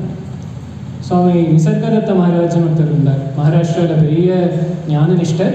அவர் சொல்லுவார், don't get bored of peace. நம்மளுக்கு என்னென்னா ஒரு 10 நிமிஷம் சிவனேன்னு உட்கார தெரியும். அதுக்கு மேலே ஏதாவது ஆச்சுன்னா இதை எடுத்து நோண்ட ஆரம்பிச்சிடும். ஃபோன் எடுத்து நோண்டலாம், யாருக்காவது சும்மா இருந்தால் யாருக்காவது ஃபோன் பண்ணி அவா நிம்மதியும் கிடைக்கலாம். சுவாமிகள் ரீசெண்டாக மொபைலுக்கு அவர் வச்சிருக்கிற பேர் மகிஷாசுரன், ஏஐக்கு அகிலாண்டேஸ்வரி. ஏன்னா அகிலாண்டம்னா எல்லாம், அகிலாண்டேஸ்வரி ஸ்டார்டிங் பார்த்தா ஏஐ. ஸோ இந்த அகிலாண்டேஸ்வரி கிட்டேயோ இல்லை மகிஷாசுரன் கிட்டேயோ போய் மாட்டின்றோம். ஏன்னா நம்மளுக்கு நிம்மதி வேண்டாம். என்னைக்கு நிம்மதி வேணும்னு தலையில் தீ பிடிச்சவன் தண்ணியை தேடுற மாதிரி தேட ஆரம்பிக்கிறோமோ அன்னைக்கு தான் இந்த நிம்மதி நம்மளுக்கு கிடைக்கும். அப்போது இதெல்லாம் இந்த கேட்கறது, படிக்கிறது, பாகவதம் படிக்கிறது, சுந்தரகாண்டம் படிக்கிறது, புராணங்கள் எல்லாம் படிக்கிறது, இதெல்லாம் எதுக்குன்னா எனக்கு நிம்மதி வேணும்னு அது உள்ளுக்குள்ளே வரதுக்கு தான். பகவானையே வர்ணிக்கிறானா எல்லா புராணங்கள்லையும் அந்த பகவானை பற்றி படித்து படித்து படித்து படித்து ராமாயணம் படித்து படித்து படித்து எனக்கு ராமரை பார்க்கணும்னு நமக்குள்ளே வந்துடுத்துனா வேலை பிடிச்சி. இப்போது இந்த ஞானம் எனக்கு வேணும், வேறு எதுவும். அர்ஜுனன் சொல்கிறேன், இந்த துக்கம் என்னை அப்படியே எரிக்கிறது கிருஷ்ணா. நான் என்ன பண்ணாலும் அந்த துக்கம் என்னை விட்டு போகிற மாதிரி தெரியல. இந்த துக்கம் என்னை அப்படியே போட்டு எரிக்கிறது. நான் என்ன பண்ணணும்னு நீ சொல்லு அப்படின்னு அர்ஜுனன் சரணாகதி பண்ண. அப்போ தான் பகவான் அது வரைக்கும் ஒரு அட்வைஸும் கொடுத்துட்டு, அது வரைக்கும் பேசாமல் உட்காந்து நீ என்ன புலம்புறையும் புலம்பிக்கோன்னு அவர், அதுவும் ஆரம்பித்து வச்சதே அவர் தான். நேராக ஓட்டின்ட்டு போய் பார் பீஷ்மாச்சாரியரன் காட்டி கொடுத்துட்டு அவர் பாட்டுக்கு சைலண்ட் ஆகிட்டு. அதான் தீராத விளையாட்டு பிள்ளை. எங்கே நம்மளுக்கு மண்டையில் கொட்டினா நம்மளோட கேரக்டர் எல்லாம் வெளியில் வரும்னு பகவானுக்கு தெரியும். அப்போது பகவான் அப்பப்போ ஏன் மண்டையில் கொட்டுறாருன்னா நம்மளுக்கே அது ஒரு இண்டிகேஷன். ஏன்னா நம்ம வெளியில் நினச்சிட்டு இருப்போம் எனக்கு கோபமே வராது, நான் ரொம்ப காம், ரொம்ப பீஸ்ஃபுல், எனக்கெல்லாம் கோபமே வராதுன்னா பகவான் பாப்பார் சேலஞ்ச் அக்செப்டட். அன்னைக்கே ஒருத்தனை அமுச்சு வைப்பார், அவனை பார்த்த உடனே உள்ளேந்து குபு குபு குபு குபு குபுன்னு கோபம் கிளம்பி வரும். ஏன்னா அந்த கோபம்ன்றது உள்ளே இருக்குன்னு பகவான் அவனுக்கு காட்டி கொடுக்குறாரு. ஆயுர்வேத மருந்துகள் சிலது இது பண்ணும். என்ன பண்ணோம்னா நம்ம ஏதோ சிம்டமோட போகிறோம்னா அந்த ஆயுர்வேத மருந்து எடுத்தால் சிம்டம்ஸ் ஜாஸ்தி ஆகிடும். ஏன்னா அது உள்ளே இருக்கிறது ஒளிஞ்சுன்னு இருக்கு எங்கேயோ, அதை வெளியில் கொண்டு வந்தால் தான் ட்ரீட் பண்ண முடியும். அதே மாதிரி இந்த ஞானம் பகவான் என்ன பண்ணுவாருன்னா நல்லா மண்டையில் ஒரு கொட்டு கொட்டி நமக்குள்ளே இருக்கிற கோபம், ஆசை இது எல்லாத்தையும் வெளியில் கொண்டு வரும். அது வெளியில் வந்தாச்சுன்னா சிலப்போ நம்மளுக்கே தோணும், நம்மளே சொல்லுவோம் இதை வாயால், நான் கோபம் வந்ததுன்னா நான் என்ன பண்ணுவேன்னு எனக்கே தெரியாது. அப்படின்னா கோபம்ன்றது உள்ளே இருக்கு, ஆனால் அதை வெளியில் கொண்டு வந்து தான் சரி பண்ண முடியுமே தவிர அது உள்ளே ஒளிஞ்சுன்னு இருக்கிற வரைக்கும் சரி பண்ண முடியும். அட்டத்தை க்ளீன் பண்ணணும்னா அட்டத்தில் இருக்கிறதெல்லாம் முதல்ல தரையில் கொட்டணும். இந்த தரையில் கொட்டிட்டு தரையில் வச்சு தான் க்ளீன் பண்ண முடியும் தவிர அட்டத்துக்குள்ளே ஏறி க்ளீன் பண்ணுறது ரொம்ப கஷ்டம். இப்போ நம்மளுக்கு கஷ்டத்தை ஏன் பகவான் கொடுக்குறாருன்னா நமக்குள்ளே இருக்கிற அழுக்கெல்லாம் உலுக்கி வெளியில் எடுக்கிறது. இந்த உலுக்கி வெளியில் எடுத்தால் தான் நம்மளுக்கு கோவிலுக்கு போனோம்னு தோணும். எல்லாரும் நிறைய பேர் கோவிலுக்கு போக ஆரம்பிக்கிறது ஏதோ கஷ்டத்தினால தான். இன்ஃபேக்ட் ரெகுலராக கோவிலுக்கு போனாலே கேட்பான், எதுக்கு கோவிலுக்கு போகிறேன் டெய்லி, ஏதாவது வேண்டுதலா, இன்னும் பொண்ணு கல்யாணம் ஆகலையா, பிள்ளைக்கு வேலை கிடைக்கலையா, இல்லை ஏதாவது ஹெல்த் ப்ராப்ளமா, இப்படி ஏதாவது கஷ்டத்தை பகவான் நேராக நம்மள்கிட்ட வரலான்னு தான் பார்க்குறாரு. ஆனால் அவர் கஷ்டத்தை கொடுத்தா தான் நம்ம கோவிலுக்கு வரும். அதனால கஷ்டத்தை கொடுக்கும். ஒரு அம்மாவுக்கு தன்னோட குழந்தைய அடிக்கணும்னு ஒன்றும் வேண்டுதல் கிடையாது. ஆனால் இது சொன்ன பேச்சு கேட்க மாட்டேங்குது, அடித்தாதான் கேட்கறதுன்னா என்ன பண்ண முடியும்? ஆனால் அதை அடிக்கும்போது அந்த அம்மா குழந்தைக்கு கஷ்டமாக இருக்கோ இல்லையோ, அம்மாவுக்கு இன்னும் கஷ்டமாக இருக்கும். அதே மாதிரி பகவான் நம்மளை அடின்னு அடிக்கும்போது பகவானுக்கும் கஷ்டமாக தான் இருக்கு. ஆனால் நம்ம திருந்த மாட்டேங்கிறோம், என்ன பண்ணுறது? ரமண மகர்ஷி அக்ஷரமண மாலையில் சொல்ல, நோக்கியே கருதி நீ தாக்கியே பக்குவம் ஆக்கி என்னை ஆண்டருள் அருணாச்சலம். என்னை பாரு, சொல்லி பாரு, நான் சொன்ன பேச்சு கேட்கலைன்னா பலார்னு 2 அறைய விட்டாவது என்ன சரி பண்ணிடுவான். அருள் அஸ்திரம் விட்டென்னை பக்ஷித்தாய் பிராணனோட அருணாச்சலம். பகவான் நம்ம மேல யுத்தம் பண்ணிட்டு இருக்காரு, ஒரு அஸ்திரமே விடுறாரு, அருள் அஸ்திரம். இந்த பகவானோட அருள் ஒரு அஸ்திரம் மாதிரி நம்ம அகங்காரத்தை தான் அடிக்கிறது. ஏன்னா அந்த அகங்காரத்தை அடி அடி அடி அடின்னு அடிச்சு அடிச்சு அடிச்சு அடிச்சு அடிச்சு தான் கொஞ்சம் கொஞ்சமாக அதை கம்மி பண்ணி கம்மி பண்ணி கம்மி பண்ணி கம்மி பண்ணி நம்ம நமஸ்காரம் பண்ணதே அதுக்கு தான். ஏன்னா நிறைய பேருக்கு சந்தேகம், ஏன் நமஸ்காரம் பண்ணணும்? ஏன்னா சரீரத்தையாவது முதல்ல கீழே போடும். அகங்காரம் இருக்கிறவனால நமஸ்காரம் பண்ண முடியும், அவன் இப்படியே நின்றுட்டு போயிடுவான். முதல்ல சரீரத்தையாவது கீழே போடு, தலையை கீழே போடு முதல்ல. அதுவும் கேரளா கோவிலெல்லாம் போனால் தலையை குனிஞ்சு தான் போகணும். நான் தான் உஸ்தாதுன்னு போனால் மண்டையில் டொங்குன்னு இடிக்கும். இப்போது பகவான் சன்னதியில் எப்போதும் குனிஞ்சு போகணும். அந்த குனியறதுன்றது வெறும் தலை இல்லாட்டி வெறும் சரீரம்ன்ற அளவில் இல்லை, அந்த அகங்காரம் குனியணும்.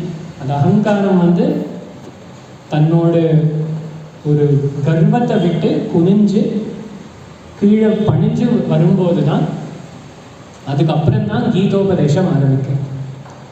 ஏன்னா எல்லாருக்கும் என்ன தோணுன்னா, இப்போ ஏன் எனக்கு இவ்வளோ வருஷம் நான் வேஸ்ட் பண்ணிட்டேனே, இதெல்லாம் நான் சின்ன வயசில் இருக்கிறதே எனக்கு கிடச்சிருந்தா நல்லா இருந்திருக்குமே. அந்த அகங்காரம் என்னைக்கு ஒரு அளவுக்கு காலியாகிறதோ அன்னைக்கு தான் பகவத்கீதை உபதேசம் நடக்கும். அர்ஜுனனுக்கு கூட தோணிருக்கலாம், இவ்வளோதான் கிருஷ்ணனை தெரியும், இதெல்லாம் நான் கேட்கவே இல்லை.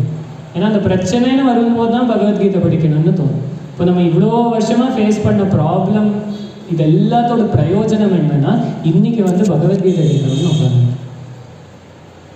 இப்போது அப்படிப்பட்ட அர்ஜுனன் அப்படி பணிவோட குனிஞ்சு தன்னை சரணாகதி பண்ண அர்ஜுனனுக்கு பகவான் கீதோபதேசம் பண்ணு.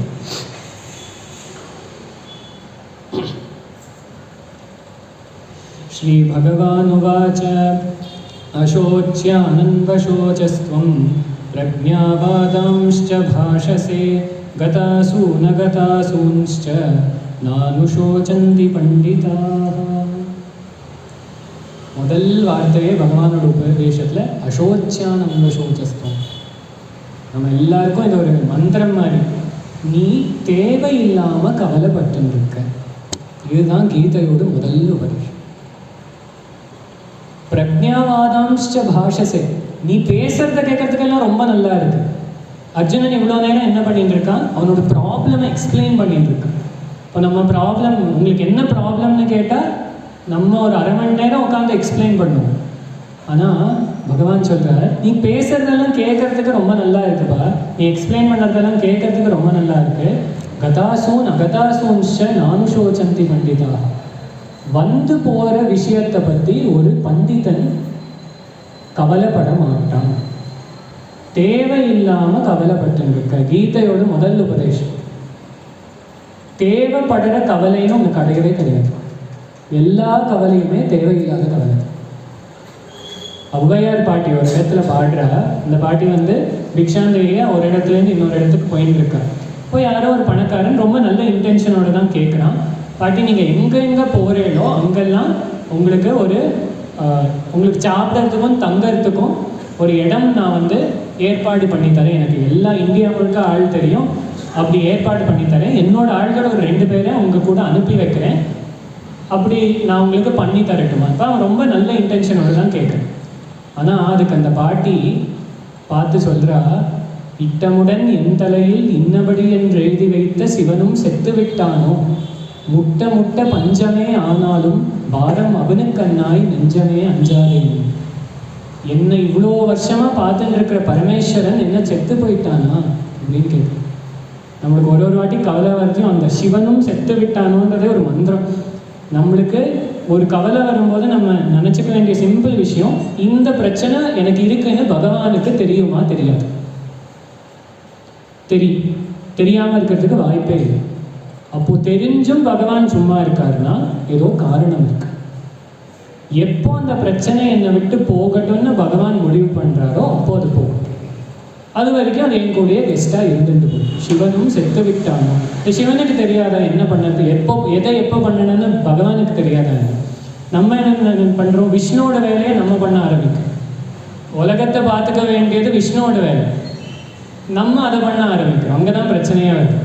நம்மளோட சின்ன அகங்காரத்தை வச்சு எதையோ பண்ணலான்னு போயிட்டு இருக்கோம். ஆனால் ஒரு பக்தன் என்ன பண்ணுறான்? எனக்கு இந்த பிரச்சனை இருக்குன்னு பகவானுக்கு தெரியும். பகவான் அதை எப்போ சரி பண்ணுறாரோ அது சரியாகும். இப்போ காமன் சென்ஸில் நம்மளுக்கு தெரியும், உடம்பு சரியில்லைன்னா டாக்டர்கிட்ட போகிறோம். ஏதாவது வேறு ஏதோ ப்ராப்ளம்னா அந்த ப்ராப்ளமை யார் தீர்த்து வைப்பாடோ அவாட்ட போகிறோம். ஆனால் தீர்த்து வைக்க முடியாத சில ப்ராப்ளம்ஸ்னு நம்மளுக்கே தோணும், இதெல்லாம் எப்படி தீர போகிறது, இந்த ப்ராப்ளம் எல்லாம் தீர்க்கறதுக்கு ஒரு வழி கூட எனக்கு தெரிய மாட்டேங்கிறது, பகவான் பார்த்துப்பாருன்னு விட்டுற வேண்டியது. ஏன்னா இல்லாட்டி நம்ம என்ன பண்ணுறோம்? நம்ம எதில் எக்ஸ்பர்ட்னா கவலைப்படுறதுல எக்ஸ்பர்ட். கவலைப்பட்டு பட்டு பட்டு பட்டு பட்டு நம்ம மனசை நம்ம புண்ணாக்கி இருக்கிறோமே தவிர வேற யாருக்கும் அதனால பிரயோஜனம் கிடையாது. ஏன் கவலைப்படாதேன்னு பகவான் இவ்வளோ கான்ஃபிடென்ட்டாக சொல்கிறாருன்னா, அந்த சத்தியத்தை தெரிஞ்சுக்கிறவன் எதை பார்த்தும் கவலைப்பட மாட்டான். என்ன கவலை நம்மளுக்கு? மேக்சிமம் யாராவது நம்மளை ஏதாவது சொல்லிடுவா, யாராவது நம்மளை ஏதாவது தப்பாக நினச்சிடுவா. இதுதான் நம்ம 95% ஆஃப் த ப்ராப்ளம்ஸ். இல்லை உடம்புல கை வலிக்கிறது, கால் வலிக்கிறது, வேறு ஏதோ தலை வலிக்கிறது, இந்த மாதிரி ப்ராப்ளம்ஸ். இதெல்லாம் அழியக்கூடிய ஒரு விஷயம். இதெல்லாம் எங்கேருந்து ஆரம்பிக்கிறதுனா, இந்த சரீரம்தான் நான் அப்படின்ற அஜ்ஞானத்திலேருந்து ஆரம்பிக்கும். ஆனால் பகவான் சொல்கிறது இதெல்லாம் வந்து போயிட்டே தான்ப்பா இருக்கும். மாத்ரா ஸ்பர்ஷாஸ்து கௌந்தேய சீதோஷ்ண சுக துக்கதாக ஆகமாபாயினோ நித்யாக தான் ஸ்திதிக்ஷஸ்வ பாரத. குளிர் சூடு இந்த மாதிரி சுகம் துக்கம் வந்துட்டே இருக்கும். சுகம் வந்தால் அடுத்தது துக்கம் வரும், துக்கம் வந்தால் அடுத்தது சுகம். ஏன்னா பூலோகத்தோட பிரகிருதி என்னன்னா, நிறைய புண்ணியம் பண்ணிட்டு கொஞ்சோண்டு பாவம் பண்ணாவா சொர்க்கத்துக்கு போயிடும். சொர்க்கத்திலேயே பூலோகத்தை விட்டு 6 சொர்க்கம் இருக்கு. பூலோகம், புவர்லோகம், சுவர்லோகம், மகோலோகா, ஜனோலோகா, தபோலோகா, சத்தியலோகா, இல்லை பிரம்மலோகம் 7 இருக்கு. அப்புறம் அதல விகல சுத்தல தலாதல ரசாதல மகாதல பாத்தாலன்னு 7 பாதாளங்களும் இருக்கு. இப்போ நிறைய பாவம் பண்ணிட்டு கொஞ்சோண்டு புண்ணியம் பண்ணுறவா பாத்தாளத்துக்கு போயிடுவான். எவ்வளோ ஜாஸ்தி பாவமோ அவ்வளோ கீழே போயிடுவான். நிறைய புண்ணியம் பண்ணி கொஞ்சோண்டு பாவம் பண்ணவாலாம் மேலே மேலே போயிட்டே இருப்பான், பிரம்மலோகத்து வரைக்கும் போயிட்டு. இந்த ரெண்டு கட்டான மாட்டின்னு இருக்கிறதெல்லாம் தான் பூமி. நம்ம நிறைய புண்ணியமும் பண்ணிக்கல, நிறைய பாவமும் பண்ணிக்கல, ஒரு மாதிரி 50-50 பண்ணி வச்சிருக்கோம்.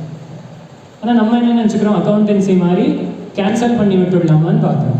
ஆனால் பகவான் சொல்கிறார், கேன்சல் எல்லாம் பண்ண முடியாது.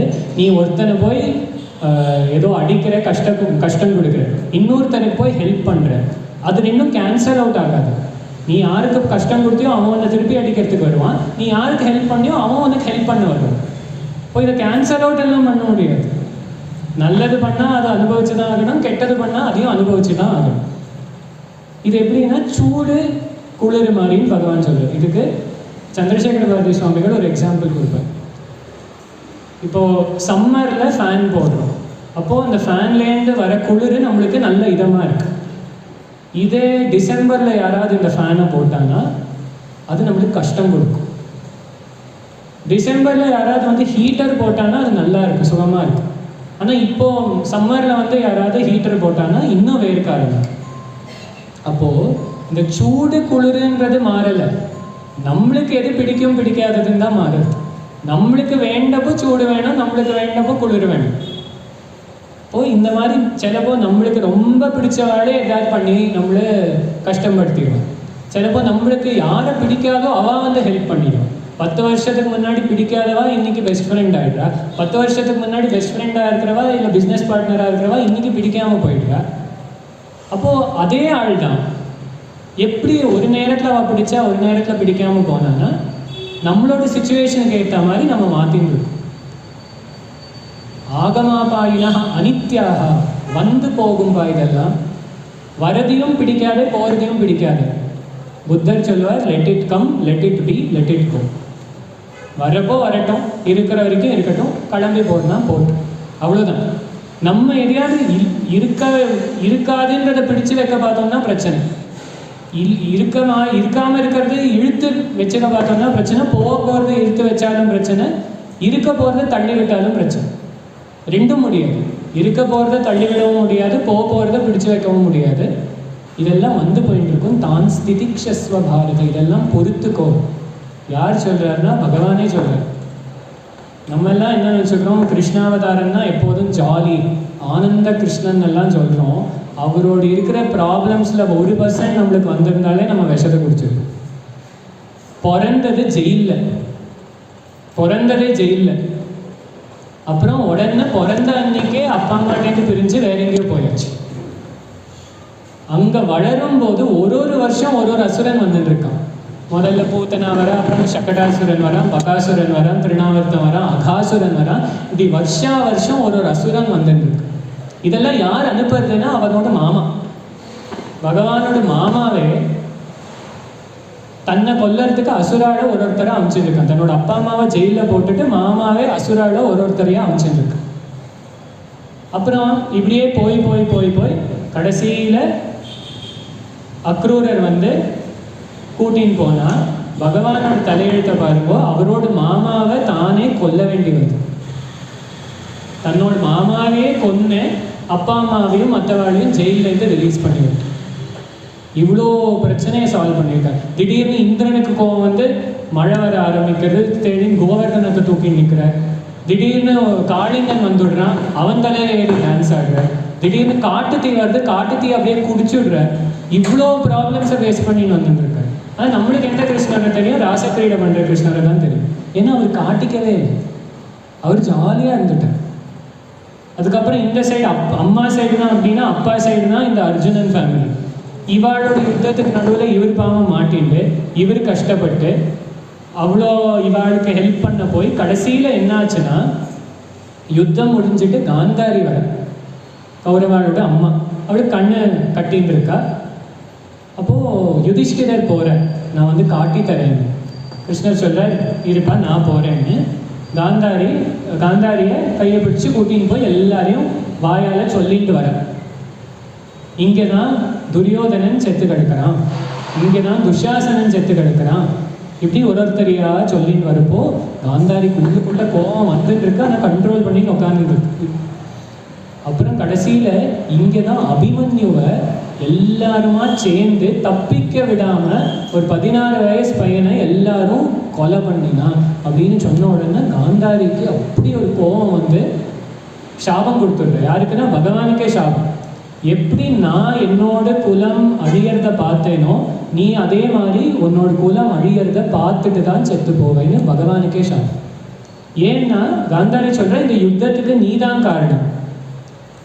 அவ பிள்ளைகள் பண்ண அக்கிரமம் எல்லாம் காரணம் கிடையாது இந்த யுத்தத்துக்கு, பகவான் பண்ணது தான் இந்த யுத்தமா. அப்போ அந்த சாபத்தை கொடுத்த உடனே பகவான் ஜோரா சிரிக்கிறார், கால புருஷனோட சிரிப்பு. சிரிச்சுட்டு அவர் பாட்டுக்கு போயிடுறார். நம்ம எல்லாம் யாருக்காவது நல்லது பண்ணால் ஏதோ பாரத் ரத்னா கிடைக்குமா இல்லை அவார்டு கிடைக்குமான்னு பார்க்குறோம். பகவான் இவ்வளோ மகாபாரதத்தில் ஆண்டவாளுக்கும் பண்ண ஹெல்ப்புக்கு அவருக்கு கடைசியில் கிடைச்சது என்னன்னா உன்னோட குலம் அழியறத பார்த்துட்டு நீ செத்து போவான்னு அப்படின்ற சாபம். சரி, இவாடெல்லாம் ஒரு வழியாக சமாளித்து மதுராவை சரி பண்ணி துவாரகையை சரி பண்ணி இதெல்லாம் பண்ணி ஒரு வழியாக எல்லாத்தையும் செட்டில் பண்ணலான்னு பார்த்தா கிருஷ்ணருக்கு சாம்பன் அப்படின்ற ஒரு பையன், அவன் கொஞ்சம் ஃபெமினைனாக இருப்பான். இப்போ இவன் என்ன பண்ணா, யாரும் ரிஷிகள் எல்லாம் துவாரகைக்கு வந்தான். இவன் ஃப்ரெண்ட்ஸ் எல்லாமே சேர்ந்து என்ன பண்ணா, அந்த ரிஷிகளை ஒரு ப்ராங்க் பண்ணி பார்க்கலான்னு இந்த சாம்பனுக்கு ஒரு பொண்ணு மாதிரி வேஷம் கட்டி அவன் வயத்தில் ஒரு துணியை கட்டி அவனை கூட்டின்னு போயிட்டு இவ கர்ப்பிணியாக இருக்கா, இவளுக்கு ஆண் குழந்தை பிறக்குமா பொன் குழந்தை பிறக்குமா பார்த்து சொல்லுங்கன்னு ரிஷிகள் கிட்ட போய் சொல்லிட்டு, ரிஷிகளுக்கு கோபம் வந்தது.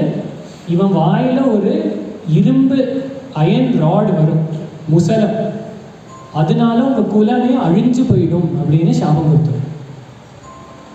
அப்புறம் இவன் அந்த துணியை எடுத்து பார்த்தா ஒரு முசலம் வந்து விழருது, ஒரு இரும்பு கட்டை. அப்போ இவன் என்ன பண்ணுறா, ரொம்ப இன்டெலிஜென்ட்டாக அதை வந்து பிடிச்சி கடலில் கலக்கிடுறான். அப்போ இதெல்லாம் நடக்கிறத பார்த்துட்டே இருக்காராம் பகவான். காலரூபி அன்பமோதத்தைன்னு பாகவதம் சொல்லுது. இதெல்லாம் பார்த்த பகவான் காலரூபியா பார்த்து சந்தோஷமா அப்படியே சிரிச்சுட்டு இருந்துட்டார். இப்போ இந்த கடல்ல கலக்கின இதெல்லாம் இரும்பு பொடி என்னாச்சு, பிரபாசம்ன்ற இடத்துல போய் ஒரு புல்லா வளர்ந்தது, ஒரு ஸ்பெஷல் டைப் ஆஃப் கிராஸா வளர்ந்தது. அப்போ அங்க அந்த இரும்பு பொடியிலேருந்து வளர்ந்த புல்லு வந்து ஷார்ப்பா இருக்கும். இப்போ இவாலாம் என்ன பண்ணா, ரிஷிகள் சாபம் கொடுத்துட்டா பிராயஷ்சித்தம் பண்ணணும், பிரபாசத்துக்கு போகலான்னு கிளம்புனாங்க. இப்போ பகவான் சொன்னார், இது பிக்னிக் இல்லை, பிராயஷ்சித்தத்துக்கு போகிறோம், பாட்டில் எல்லாம் இங்கே வச்சுட்டு வாங்குவோம். அதுக்கு ஒரு பெரிய ஒரு ஜோக்கா சொல்லுவார், பகவான் பாட்டில் தானே எடுக்க வேண்டாம்னு சொன்னார்னு டின்னா சாராயத்தை எடுத்துட்டு கிளம்பிட்டாங்க. அங்கே போய் பிரபாசத்தில் பிராயஷ்சித்தம் பண்ண வேண்டிய இடத்துல எல்லாருமா குடிச்சு சண்டை போட்டு சண்டை பெருசாகி அந்த இரும்பால வளர்ந்த புல்லை எடுத்து ஒருத்தரை குத்திண்டு யாதவ குலமே அழிஞ்சு போச்சு. ஜெயிலில் பிறந்ததுலேருந்து யாதவ குலம் கடைசியில் அழியற வரைக்கும் இவர் சந்தோஷமா இருக்கிறதுக்கு ஒரு ஆப்பர்ச்சுனிட்டின்னு நம்ம பார்த்தோம்னா கிடையவே கிடையாது. கிருஷ்ணாவதாரம் மாதிரி ஒரு ட்ராஜடி எங்கேயும் பார்க்க முடியும்.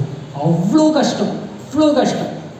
ஆனால் இந்த கஷ்டத்துக்கு நடுவில் சந்தோஷமாக சிரிச்சுண்டு, யாரோ ஒரு பெரியவர் சொல்லுவார், பகவானுக்கு யுத்த பூமிக்கு நடுவில் பிருந்தாவனத்தில் விளையாடின்னு இருக்கும்போது என்ன ஒரு சிரிப்போ அதே சிரிப்பு குருக்ஷேத்திர யுத்த பூமிக்கு நடுவில் இருந்தது.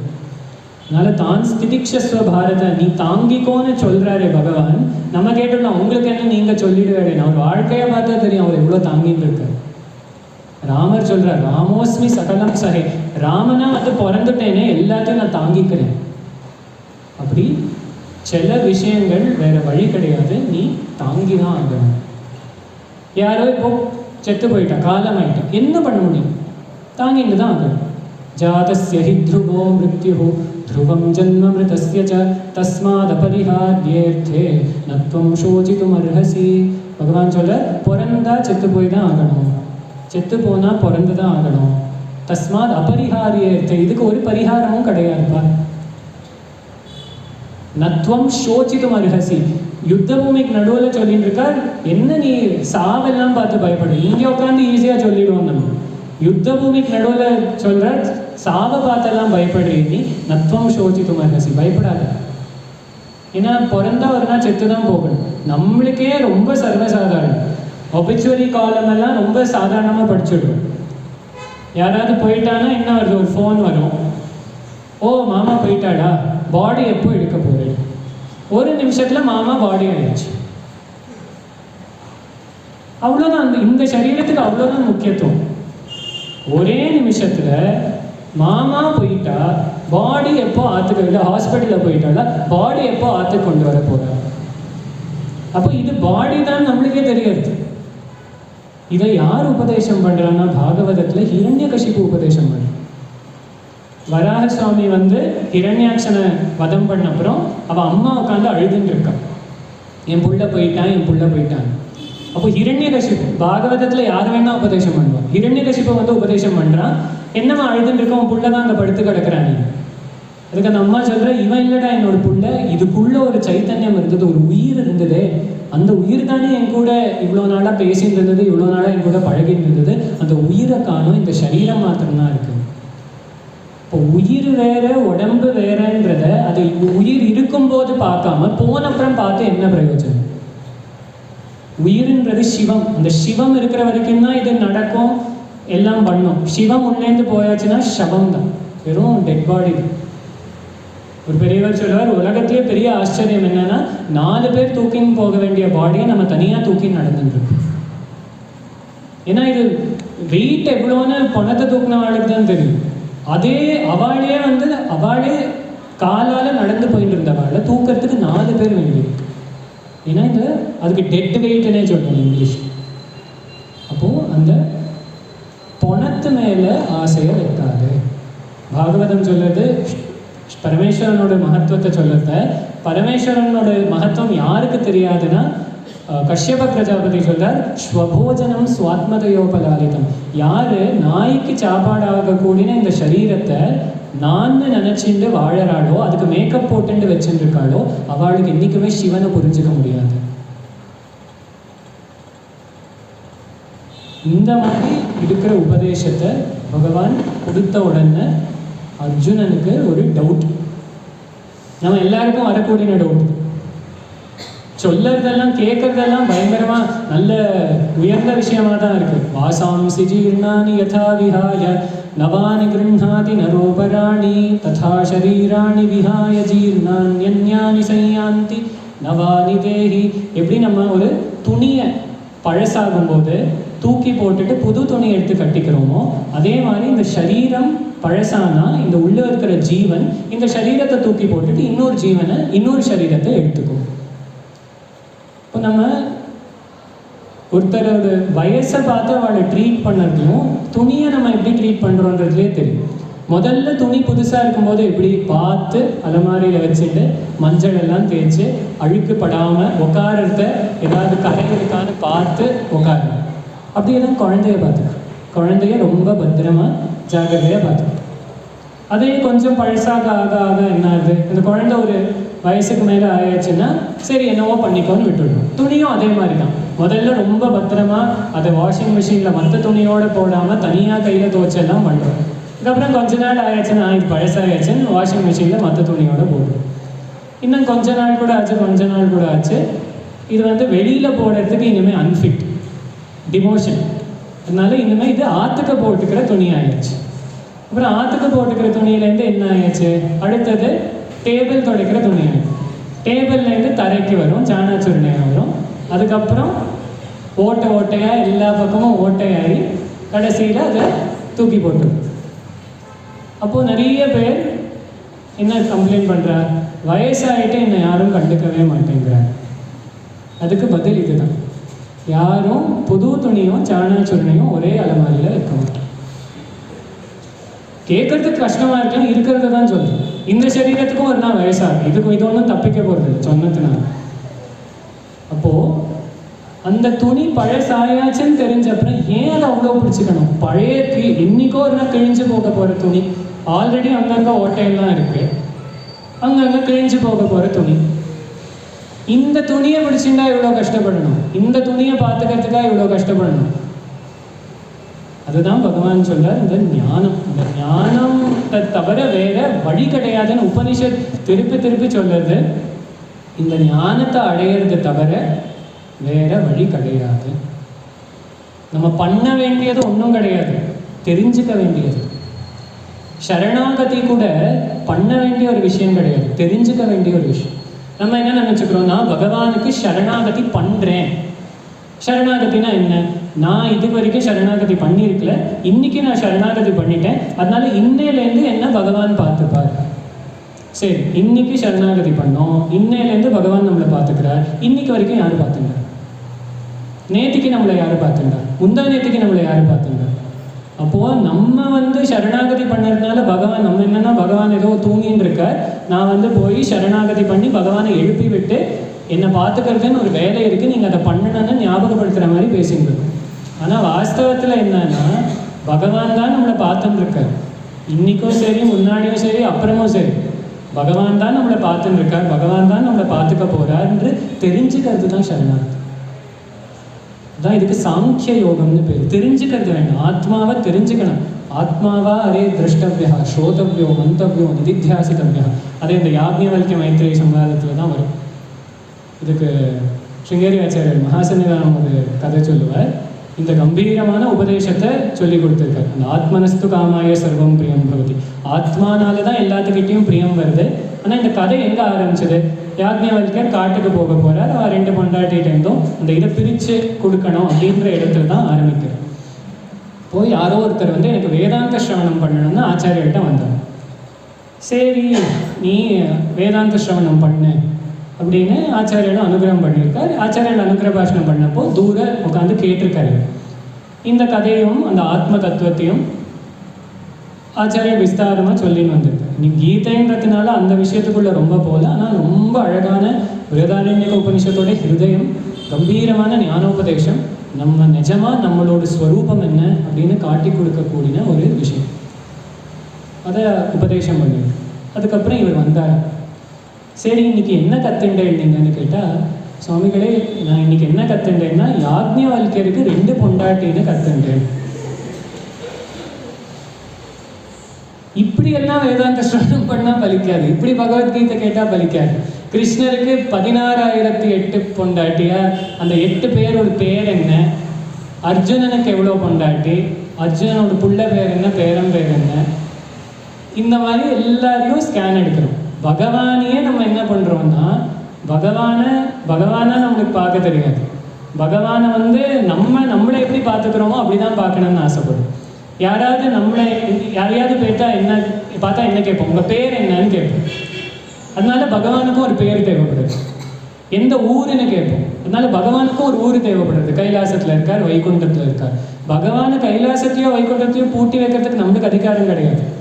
பகவான் கைலாசத்தில் மாத்திரம்தான் இருக்காருன்னா, அப்போ இங்கே இருக்கிறது யார்? வேதம் சொல்றது சர்வோஹ்யேஷ ருத்ரா தஸ்மை ருத்ராய நமோஸ்து. இதெல்லாம் ருத்ரஸ்வரூபம் தான். இல்லை நாராயணன் தான் எடுத்துட்டா அந்தர்பகிஷ்ச தற்சர்வம் வியாபிய நாராயணஸ்திதா ஈஷாவாஸ்யம் இதம் சர்வம். இப்படி மந்திரங்கள் திருப்பி திருப்பி பகவான் எல்லா இடத்துலையும் இருக்காருன்னு சொல்கிறேன். நம்ம போயிட்டு கைலாசத்தில் பூட்டி வைக்க முடியாது. ஆனால் எதுக்கு தேவைப்படுறதுன்னா, எனக்கு ஒரு ஊர் இருக்குது பெங்களூர், இந்த மாதிரி பகவானுக்கும் ஒரு ஊரை வச்சுடலாம். சரி, இப்போ பகவான் மாத்திரம் பிரம்மச்சாரியாக எப்படி இருக்க விடுறது? அவருக்கும் பிடிச்ச ஒரு ராதா கல்யாணம், சீதா கல்யாணம்னு கல்யாணம் பண்ணி வைக்கிறோம். இதெல்லாம் எதுக்கு பண்ணுறோன்னா, நம்ம சீதா கல்யாணம் பண்ணலைன்னா பத்திரிகையை கலெக்ட் பண்ணிட்டு யாரோட கல்யாணத்தை என்னைக்கு அட்டென்ட் பண்ணலான்னு அலைஞ்சிட்டு இருப்போம். இப்படி லௌகிகமான கல்யாணத்துலேருந்து நம்மளை காப்பாற்றுறதுக்கு தான் ராதா கல்யாணமும் சீதா கல்யாணமும். இல்லாட்டி உலக விஷயம் பேசின்னு இருப்போம்னு உலக விஷயத்துலேருந்து நம்ம காப்பாற்றுறதுக்கு தான் ராமாயணமும் சிவபுராணமும் பாகவதமும். இல்லாட்டி நம்ம கதையவே பேசின்னு இருப்போம். நம்ம கதையை பேசுறதை நிறுத்துறதுக்காக தான் கிருஷ்ண கதையோ ராம கதையோ பேசும். அப்போது இந்த கதைகள் கூட நம்மளை கடைசியில் அந்த ஆத்ம தத்துவத்துக்கிட்ட கொண்டு சேர்த்தனமே தவிர, அது நம்மளை வேற எங்கேயோ நம்ம பகவானையும் நம்ம அளவுக்கு இழுத்துட்டு கொண்டு வந்துடக்கூடாது. பகவான் அனுகிரகத்துக்காக நம்மளுக்கு இப்படி ஒரு ரூபத்தில் வரார். ஆனால் பகவான் அந்த ரூபத்தில் லிமிட்டெட் கிடையாது. பகவான் அகண்டமான அந்த சைத்தன்யம். அந்த சைத்தன்யம் தான் சாந்தி. பகவானே கீதையில் சொல்றார், நாசதோ வித்யதே பாவஹ நாபாவோ வித்யதே சதஹ. எது இருக்கோ அது இல்லாமல் இருக்காது பாரு. எது இல்லாமல் இருக்கோ அது என்றைக்குமே கிடையாது. வேதாந்தம்னு வந்தாலே இதுதான் ஒரு டேஞ்சர், எல்லாம் பேரடாக்சிக்கலாக இருக்கும். திடீர்னு புரியாது கேட்டு. அதுக்கு வேதாந்திகளுக்கு ரொம்ப பிடிச்ச ஒரு எக்ஸாம்பிள், இந்த உலகம்ன்றது என்னன்னா கயறில் பாம்பு தெரியற மாதிரி. வேதாந்தம்னா என்னன்னா நிறைய பேருக்கு இதுதான் தெரியும். ஒரு கயர் இருக்குது, ஒரு பாம்பு இருக்குது. இப்போ ஒரு கயறு இங்கே இருந்தது, லைட் எதுவும் ஆன் பண்ணிக்கல, அதை நம்ம பாம்புன்னு பார்த்து பயந்துட்டோம். அப்போ அந்த பயத்தை எப்படி போக்குறது? லைட்டை போட்டு தான் போக்க முடியும். அந்த பயத்தை நம்ம அந்த பாம்பை விரட்டுறதுனாலையோ இல்லை ஏதோ பாம்பை கொண்டு போய் வெளியில் விடுறதுனாலையோ முடியாது. ஏன்னா பாம்பே இல்லை. இந்த மாதிரி சம்சாரம்னு இவ்வளோ சொல்கிறோமே, ரிஷிகள் சொல்கிற சம்சாரம்ன்றது ஒன்று கிடையவே கிடையாதுப்பா. பிரம்மம் மாத்திரம்தான் இருக்கு, நிம்மதி மாத்திரம்தான் இருக்கு, நான் இருக்கேன்ற அந்த அனுபவம் மாத்திரம்தான் இருக்கு. அந்த அனுபவத்தில் இதெல்லாம் தெரியுது. கயரில் பாம்பு தெரியற மாதிரி நம்ம என்ன நினச்சிக்கிறோம், ரெண்டு இருக்குது, கயறுன்னு ஒன்று இருக்குது, பாம்புன்னு ஒன்று இருக்குது. ரெண்டும் நிஜம் கிடையாது. நிஜமான கயறில் பொய்யான ஒரு பாம்பு தெரியுது. அதே மாதிரி நிஜமான பிரம்மத்தில் பொய்யான ஒரு உலகம் தெரியுது. இது ஒரு கண்ணாடி மாதிரி. இப்போ நம்ம சின்னதாக ஒரு கண்ணாடி வச்சுட்டு இங்கே வச்சுட்டோம்னா மூக்கு மாத்திரம் தெரியும். ஆனால் அதுக்கர்த்தம் மூக்கு மாத்திரம்தான் என் உடம்புலேயே இருக்குன்னு அர்த்தம் கிடையாது. இந்த கண்ணாடியால் இவ்வளோதான் ரிஃப்ளெக்ட் பண்ண முடியும். கொஞ்சம் கூட பெரிய கண்ணாடி வச்சா இங்கே வரைக்கும் தெரியும். ஆனால் அதை பார்த்துட்டு எனக்கு கை கால் இல்லைன்னு சொல்ல முடியாது. கை கால் எல்லாம் இருக்குது, இந்த கண்ணாடியில் தெரிய மாட்டேங்குது. அதே ஃபுல் லைஃப் சைஸ் மிரர் வச்சா என்னோட பாடி மாத்திரம் தெரியும், இந்த ரூம் தெரியாது. இப்போ இந்த முழு ரூம் தெரியணும்னா இந்த சைஸுக்கு ஒரு கண்ணாடி வேணும். உலகமே தெரியணும்னா அவ்வளோ பெரிய கண்ணாடி வேணும். அப்போ பகவான் தான் எல்லா இடத்துலையும் இருக்காருன்னா லிமிட்டேஷன் எங்கேருந்து வருதுன்னா கண்ணாடியிலேருந்து வருது. இந்த சரீரம் வழியாக பகவான் இத்தினோண்டு தெரியுது, அந்த சரீரம் வழியாக பகவான் இத்தினோண்டு தெரியுது, அந்த சரீரம் வழியாக பகவான் இத்தினோண்டு தெரியுறார். இப்படி ஒரு சரீரத்திலையும் பகவான் கொஞ்சமாக தெரிகிறார். அது பகவான் கொஞ்சமாக இருக்காருன்ற அர்த்தம் கிடையாது, அந்த சரீரம் அவ்வளோதான் இருக்கு. அப்போது இப்படி அந்த சரீரத்தையும் தாண்டி, மனசையும் தாண்டி, புத்தியும் தாண்டி, அகங்காரத்தையும் தாண்டி சிதானந்த ரூப சிவோகம் சிவோகம்னு ஆச்சாரியர் சொல்கிற மாதிரி ஒரு நிம்மதி தான் இருக்கு. அதை எங்கே அனுபவிக்கிறோம்னா டெய்லி தூங்கும்போது அனுபவிக்கும், இல்லாட்டி பிரவச்சனத்துக்கு நடுவில் அனுபவிக்கும். ஏன்னா பிரவச்சனத்துக்கு நடுவில் பாதி பேர் தூங்கிட்டு தான் இருப்போம். நாங்கள் ஒரு ஸ்டாட்டிஸ்டிக்ஸ் மாதிரி நாங்கள் பேசிப்போம். ஒரே இடத்துல 2-3 பேர் பேச போகிறோம்னா நான் பேசி முடித்த உடனே அடுத்த ஸ்பீக்கருக்கு சொல்லுவேன், இன்றைக்கி 20% ஃப்ளாட்டு, ஒரு 80% இப்போதைக்கு முடிச்சுருக்கார். சிலப்போ அவர் சொல்லுவார், அப்புறம் செகண்ட் செஷன் அவர் முடிச்சு 3ஆவது செஷனுக்கு நான் போகும்போது 20% இப்போ 40% ஆகியாச்சு, 40% தூங்கியாச்சு, 60% முழிச்சுட்டு இருக்காங்க. ஏன்னா நிறைய பேருக்கு என்ன ஆகுதுன்னா வாழ்க்கையில் வேறு எங்கேயுமே நிம்மதி கிடைக்க மாட்டேங்குது. ராத்திரி தூக்கம் வர மாட்டேங்குது, ஏன்னா நிம்மதி இல்லை. சத்சங்கத்தில் நிம்மதி கிடைச்ச உடனே அப்பா இங்கே சேஃபாக தூங்கலான்னு நேராக அந்த பிரம்மானந்தத்துக்கு போயிடும். ஆனால் இந்த தூக்கத்தோட சுவாரஸ்யமே என்னன்னா, தூக்கத்தில் நமக்கு பிடிச்ச யாரும் இல்லை, எதுவும் இல்லை, ஆனால் சந்தோஷம் மாத்திரம். நம்ம என்ன நினச்சிக்கிறோம், இவா என் கூட இருந்தால் சந்தோஷமாக இருக்கலாம்னு நினச்சிக்கிறோம். தூக்கத்தில் அவா இல்லை. உபனிஷத் சொல்கிறது, அத்திர மாதா அமாதா பவதி, பிதா அபிதா. அப்பா அப்பாவா இல்லை. நான் அப்பாவாக இருக்கிறதுனால நான் சந்தோஷமாக இருக்கேன்னா நீ தூக்கத்தில் அப்பாவா இல்லை. நான் அம்மாவாக இருக்கிறதுனால என் குழந்தைனால எனக்கு சந்தோஷம்னா நீ தூக்கத்தில் அம்மாவா இல்லை. அங்கே நீ ஒரு குருவாவோ சிஷ்யனாவோ நான்ற அந்த எண்ணமே கிடையாது தூக்கத்தில். ஆனால் நிம்மதி மாத்திரம் இருக்குது, சந்தோஷம் மாத்திரம் இருக்குது. எதுவுமே இல்லையானா ஏதோ ஒன்று இருக்குது. அதான் தூங்கி எழுந்துட்டு சொல்கிறோம், சந்தோஷமாக இருந்தது, நல்லா தூங்கிடுவோம். இந்த சந்தோஷமாக தூங்குறவன் யாரு? இல்லாட்டி தூங்கி ஏந்த உடனே இந்த சந்தோஷம் எங்கேருந்து வருது? அதுவும் இது எப்போ தெரியும்னா, 5 மணிக்கு அலாரம் வச்சுருக்கோம், ஏதோ திடீர்னு 4 மணிக்கு முழிப்பு வந்துடுது. அப்போது அந்த கிளாக் எடுத்து பார்க்குறோம், ஆஹா இன்னும் 1 மணி நேரம் தூங்கலான்னு சொல்கிறப்போ ஒரு ஆனந்தம் கோடி ரூபா கொடுத்தாலும் கிடைக்காது. இது நம்ம என்ன நினச்சிக்கிறோம், நம்மளுக்கு மாத்திரம்தான் நினச்சிக்கிறோம். ஒரு ராஜா கூட அவன் என்னதான் பெரிய ராஜாவாக இருந்தாலும் அந்த மொமெண்ட்டில் அவனுக்கு திருப்பி தூங்கணும்னு தான் தோணும். ஏன்னா அங்கே இருக்கிற ஏதோ ஒரு சந்தோஷம் இந்த உலகத்தில் எதுலேயுமே இல்லை. டெய்லி இட்லி சாப்பிட்டா இட்லி போர் அடிச்சிடும், டெய்லி சப்பாத்தி சாப்பிட்டா சப்பாத்தி போர் அடிச்சிடும், டெய்லி பொங்கல் சாப்பிட்டா பொங்கல் போர் அடிச்சிடும். ஆனால் டெய்லி அதே தூக்கம் தான் போரே அடிக்க மாட்டேங்குது. ஏன் போர் அடிக்க மாட்டேங்குதுன்னா அங்கே வேறு வஸ்துவே இல்லை, அங்கே நான் மாத்திரமாக இருக்கு. அங்கே எல்லாத்தையும் அவுத்து போட்டாச்சு, இந்த சரீரத்தை அவுத்து. இந்த சரீரமும் நம்மளுக்கு தூக்கத்தில் இல்லை. கனவு காணும்போது மனசு மாத்திரம் இருக்கு, அதுக்கப்புறம் மனசும் கிடையாது, ஒன்றும் இல்லையானா நான் மாத்திரம் இருக்கு, சந்தோஷமாக தூங்கிட்டு இருக்கு. பிராகஸ்வாப்சம் இது பிரபோத சமயே எஃப் பிரத்யபிஜாயது.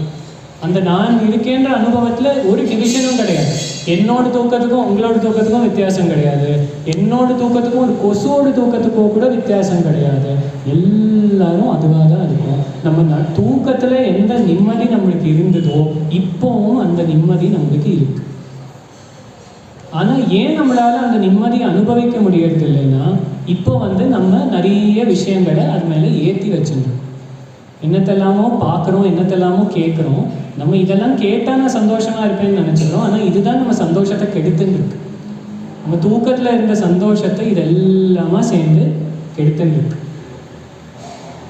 அதுக்கு கட்டோபனிஷத் சொல்லுறது, எல்லா இந்த புலன்களுக்கு ஒரு மேனுஃபேக்சரிங் டிஃபெக்ட் இருக்குது. என்னன்னா எல்லாம் திரும்பி இப்படி வெளியில் அவுட்வர்ட் ஃபேஸிங்காக இருக்கான். பராஞ்சிகானி வியத்ருணத் ஸ்வயம் பூ தஸ்மாத் பராங் பஷ்யதி நாந்தராத்மன். எல்லாம் வெளியிலேயே பராங் பஷ்யதி அப்படின்னா அதை தான் தமிழில் பராக் பார்க்கறதுன்னு சொல்லுவோம். அது சம்ஸ்கிருத பதம் தான். பராக் பார்க்கறதுன்னா வெளியிலேயே பார்த்துட்டு இருக்கோம், வெளியிலேயே பார்த்துட்டு இருக்கோம், வெளியிலேயே நினைக்கிறத கேட்டுட்டு இருக்கோம். இப்படி வெளியிலேயே பார்த்து பார்த்து பார்த்து நமக்குள்ளேயே இருக்கிற சந்தோஷத்தை விட்டுடும். நமக்குள்ளேயே இருக்கிற அந்த நிம்மதியை நம்ம பார்க்க மாட்டோம். ரமண மகர்ஷி ஒரு அடியார்களோடு இருந்த ஒரு கதை இருக்கு. ரமண மகர்ஷியோட ஒரு அடியார் சொன்னார், இப்படி ஒரு ஞானம், இப்படி ஒரு ஆத்ம தத்துவம் இருக்கும்போது இன்னும் நான் துக்கத்தில் இருக்கேன்னு சொல்கிறது எப்படின்னா, கங்கை கரையில் உட்காந்துட்டு எனக்கு தாகம் எடுக்கிறதுன்னு சொல்கிற மாதிரி. இதுக்கு இன்னொருத்தர் முருகநாத் சுவாமி சொல்கிற, அந்த சந்தோஷம் நமக்குள்ளேயே இருக்கிற சந்தோஷத்தை எங்கெல்லாமோ வெளியில் போய் தேடுறோமே உலகத்தில், அது எப்படி இருக்குன்னா கங்கை கரையில் உட்காந்துட்டு கிணறு வெட்டுற மாதிரி இருக்கு. அதுக்கப்புறம் மூணாவது அடியார் சொல்கிறார், அவ்வளோ தூரம் கூட போகலாம், இது எப்படி இருக்குன்னா கழுத்து வரைக்கும் கங்கையில் தண்ணியில் நின்றுட்டு எனக்கு தாகம் எடுக்கிறதுன்னு சொல்கிற மாதிரி இருக்கு. ஆனால் கடைசியில் குரு பேசுறார், பகவான் ரமணர் சொல்கிறார், நீ எல்லாம் சொன்னதும் தப்பு, எனக்கு துக்கமாக இருக்குன்னு சொல்கிறது எப்படி இருக்குன்னா கங்கையே எனக்கு தாகம் எடுக்கிறதுன்னு சொல்கிற மாதிரி இருக்கு. ஆனந்த ஸ்வரூபமாகவே இருந்துட்டு தூக்கத்தில் எல்லாத்தையும் அவுத்து போட்ட உடனே ஆனந்தம் தான் இருக்கு. அப்போது இது எல்லாத்தையும் நம்ம எப்படி சேர்த்துக்கிறதுன்னு தான் பார்க்குறோமே தவிர, உபனிஷத் சொல்கிறது ந கர்மனா ந பிரஜையா தனேன தியாகே நைகே அமிர்தத்துவமான சுகு. எல்லாத்தையும் தூக்கி போட்டுட்டு கிளம்புறதுனால தான் ஒருத்தனுக்கு நிம்மதியாக இருக்க முடியும். ஆனால் நம்மளுக்கே தோணும், அர்ஜுனன் அதுதானே சொன்னான். அர்ஜுனன் எல்லாத்தையும் தூக்கி போட்டுட்டு கிளம்புறேன்னு சொன்ன அர்ஜுனனை பிடிச்சு வச்சுட்டு யுத்தம் பண்ணுன்னு சொல்லிட்டு இப்போ தூக்கி போட்டுட்டு போன உபனிஷத் சொல்லுறது. இது எப்படி ரெண்டையும் எப்படி புரிஞ்சுக்கிறதுனா, அதுக்கு சுவாமி விவேகானந்தர் ஈஷாவாஸ்ய உபனிஷத் பாஷ்யத்தில் சொல்லுவார், when the Upanishads say you have to renounce your child, it is not meant that you send them out of the house like some brutes in some countries do. இப்படியே சொல்லுவார். It is not to be understood as sending your children outside. It is to be understood as renouncing the idea that this is my child and seeing them as God. See your husband as God and you have renounced him. See your wife as God and you have renounced her. See your child as God and you have renounced him as your child, but you still love him as God. எல்லாத்தையும் விடுறதுன்னா உடனே விட்டுட்டு போய் காட்டில் உட்கார்றது, அது ஒரு ரொம்ப பேசிக்கான ஐடியா. அர்ஜுனனும் அந்த ஐடியாவில் தான் இருந்தான். விடுனா சரி எல்லாத்தையும் விட்டு கொண்டு போய் காட்டில் உட்கார்றது. பகவான் சொன்னார், எல்லாம் பகவத் ஸ்வரூபன்னா இங்கேயே எல்லாரையும் நீ பகவானை பார்க்கலாமே, காட்டுக்கு எதுக்கு போகணும்னு கேட்கு. நிசர்கதத்த மகாராஜ், அந்த மகாராஷ்டிராவில் இந்த மகாத்மா இந்த ஞானத்தை அடைஞ்சுட்டு ஹிமாலயத்தை பார்த்து கிளம்ப ஆரம்பிக்கிறாங்க. ஒரு மகாராஷ்டிராவில் ஒரு ஸ்லம்ல இருந்தார். அப்புறம் ஒரு 10 அடி போயிட்டு திரும்பி வந்துடுறாரு. ஏன்னா எல்லாம் பிரம்மம் தான்னா, ஹிமாலயமும் பிரம்மம் தான், இந்த ஸ்லம்மும் பிரம்மம் தான், நான் இந்த பிரம்மத்திலேயே இருந்துட்டு போயிட்டேன். அப்போது இந்த நிம்மதி, இந்த ஞானத்தை தியாகத்தினால அடையிறதுன்னா எல்லாத்தையும் தூக்கி போட்டுட்டல, இதுக்குள்ளேயே இருந்துட்டு, இது நடுவுலையே இருந்துட்டு எப்படி சந்தோஷமாக இருக்கிறது அப்படின்றது தான் பகவான் முன்னாடி இருக்கிற அத்தியாயங்களில் சொல்லுவார். அதை நாளைக்கு பார்த்து காயேன வாசா மனசேந்திரியைர்வா புத்தியாத்மனா வா பிரகிருதே ஸ்வபாவாத் கரோமி யத்யத் சகலம் பரஸ்மை நாராயணாயேதி சமர்ப்பயாமி.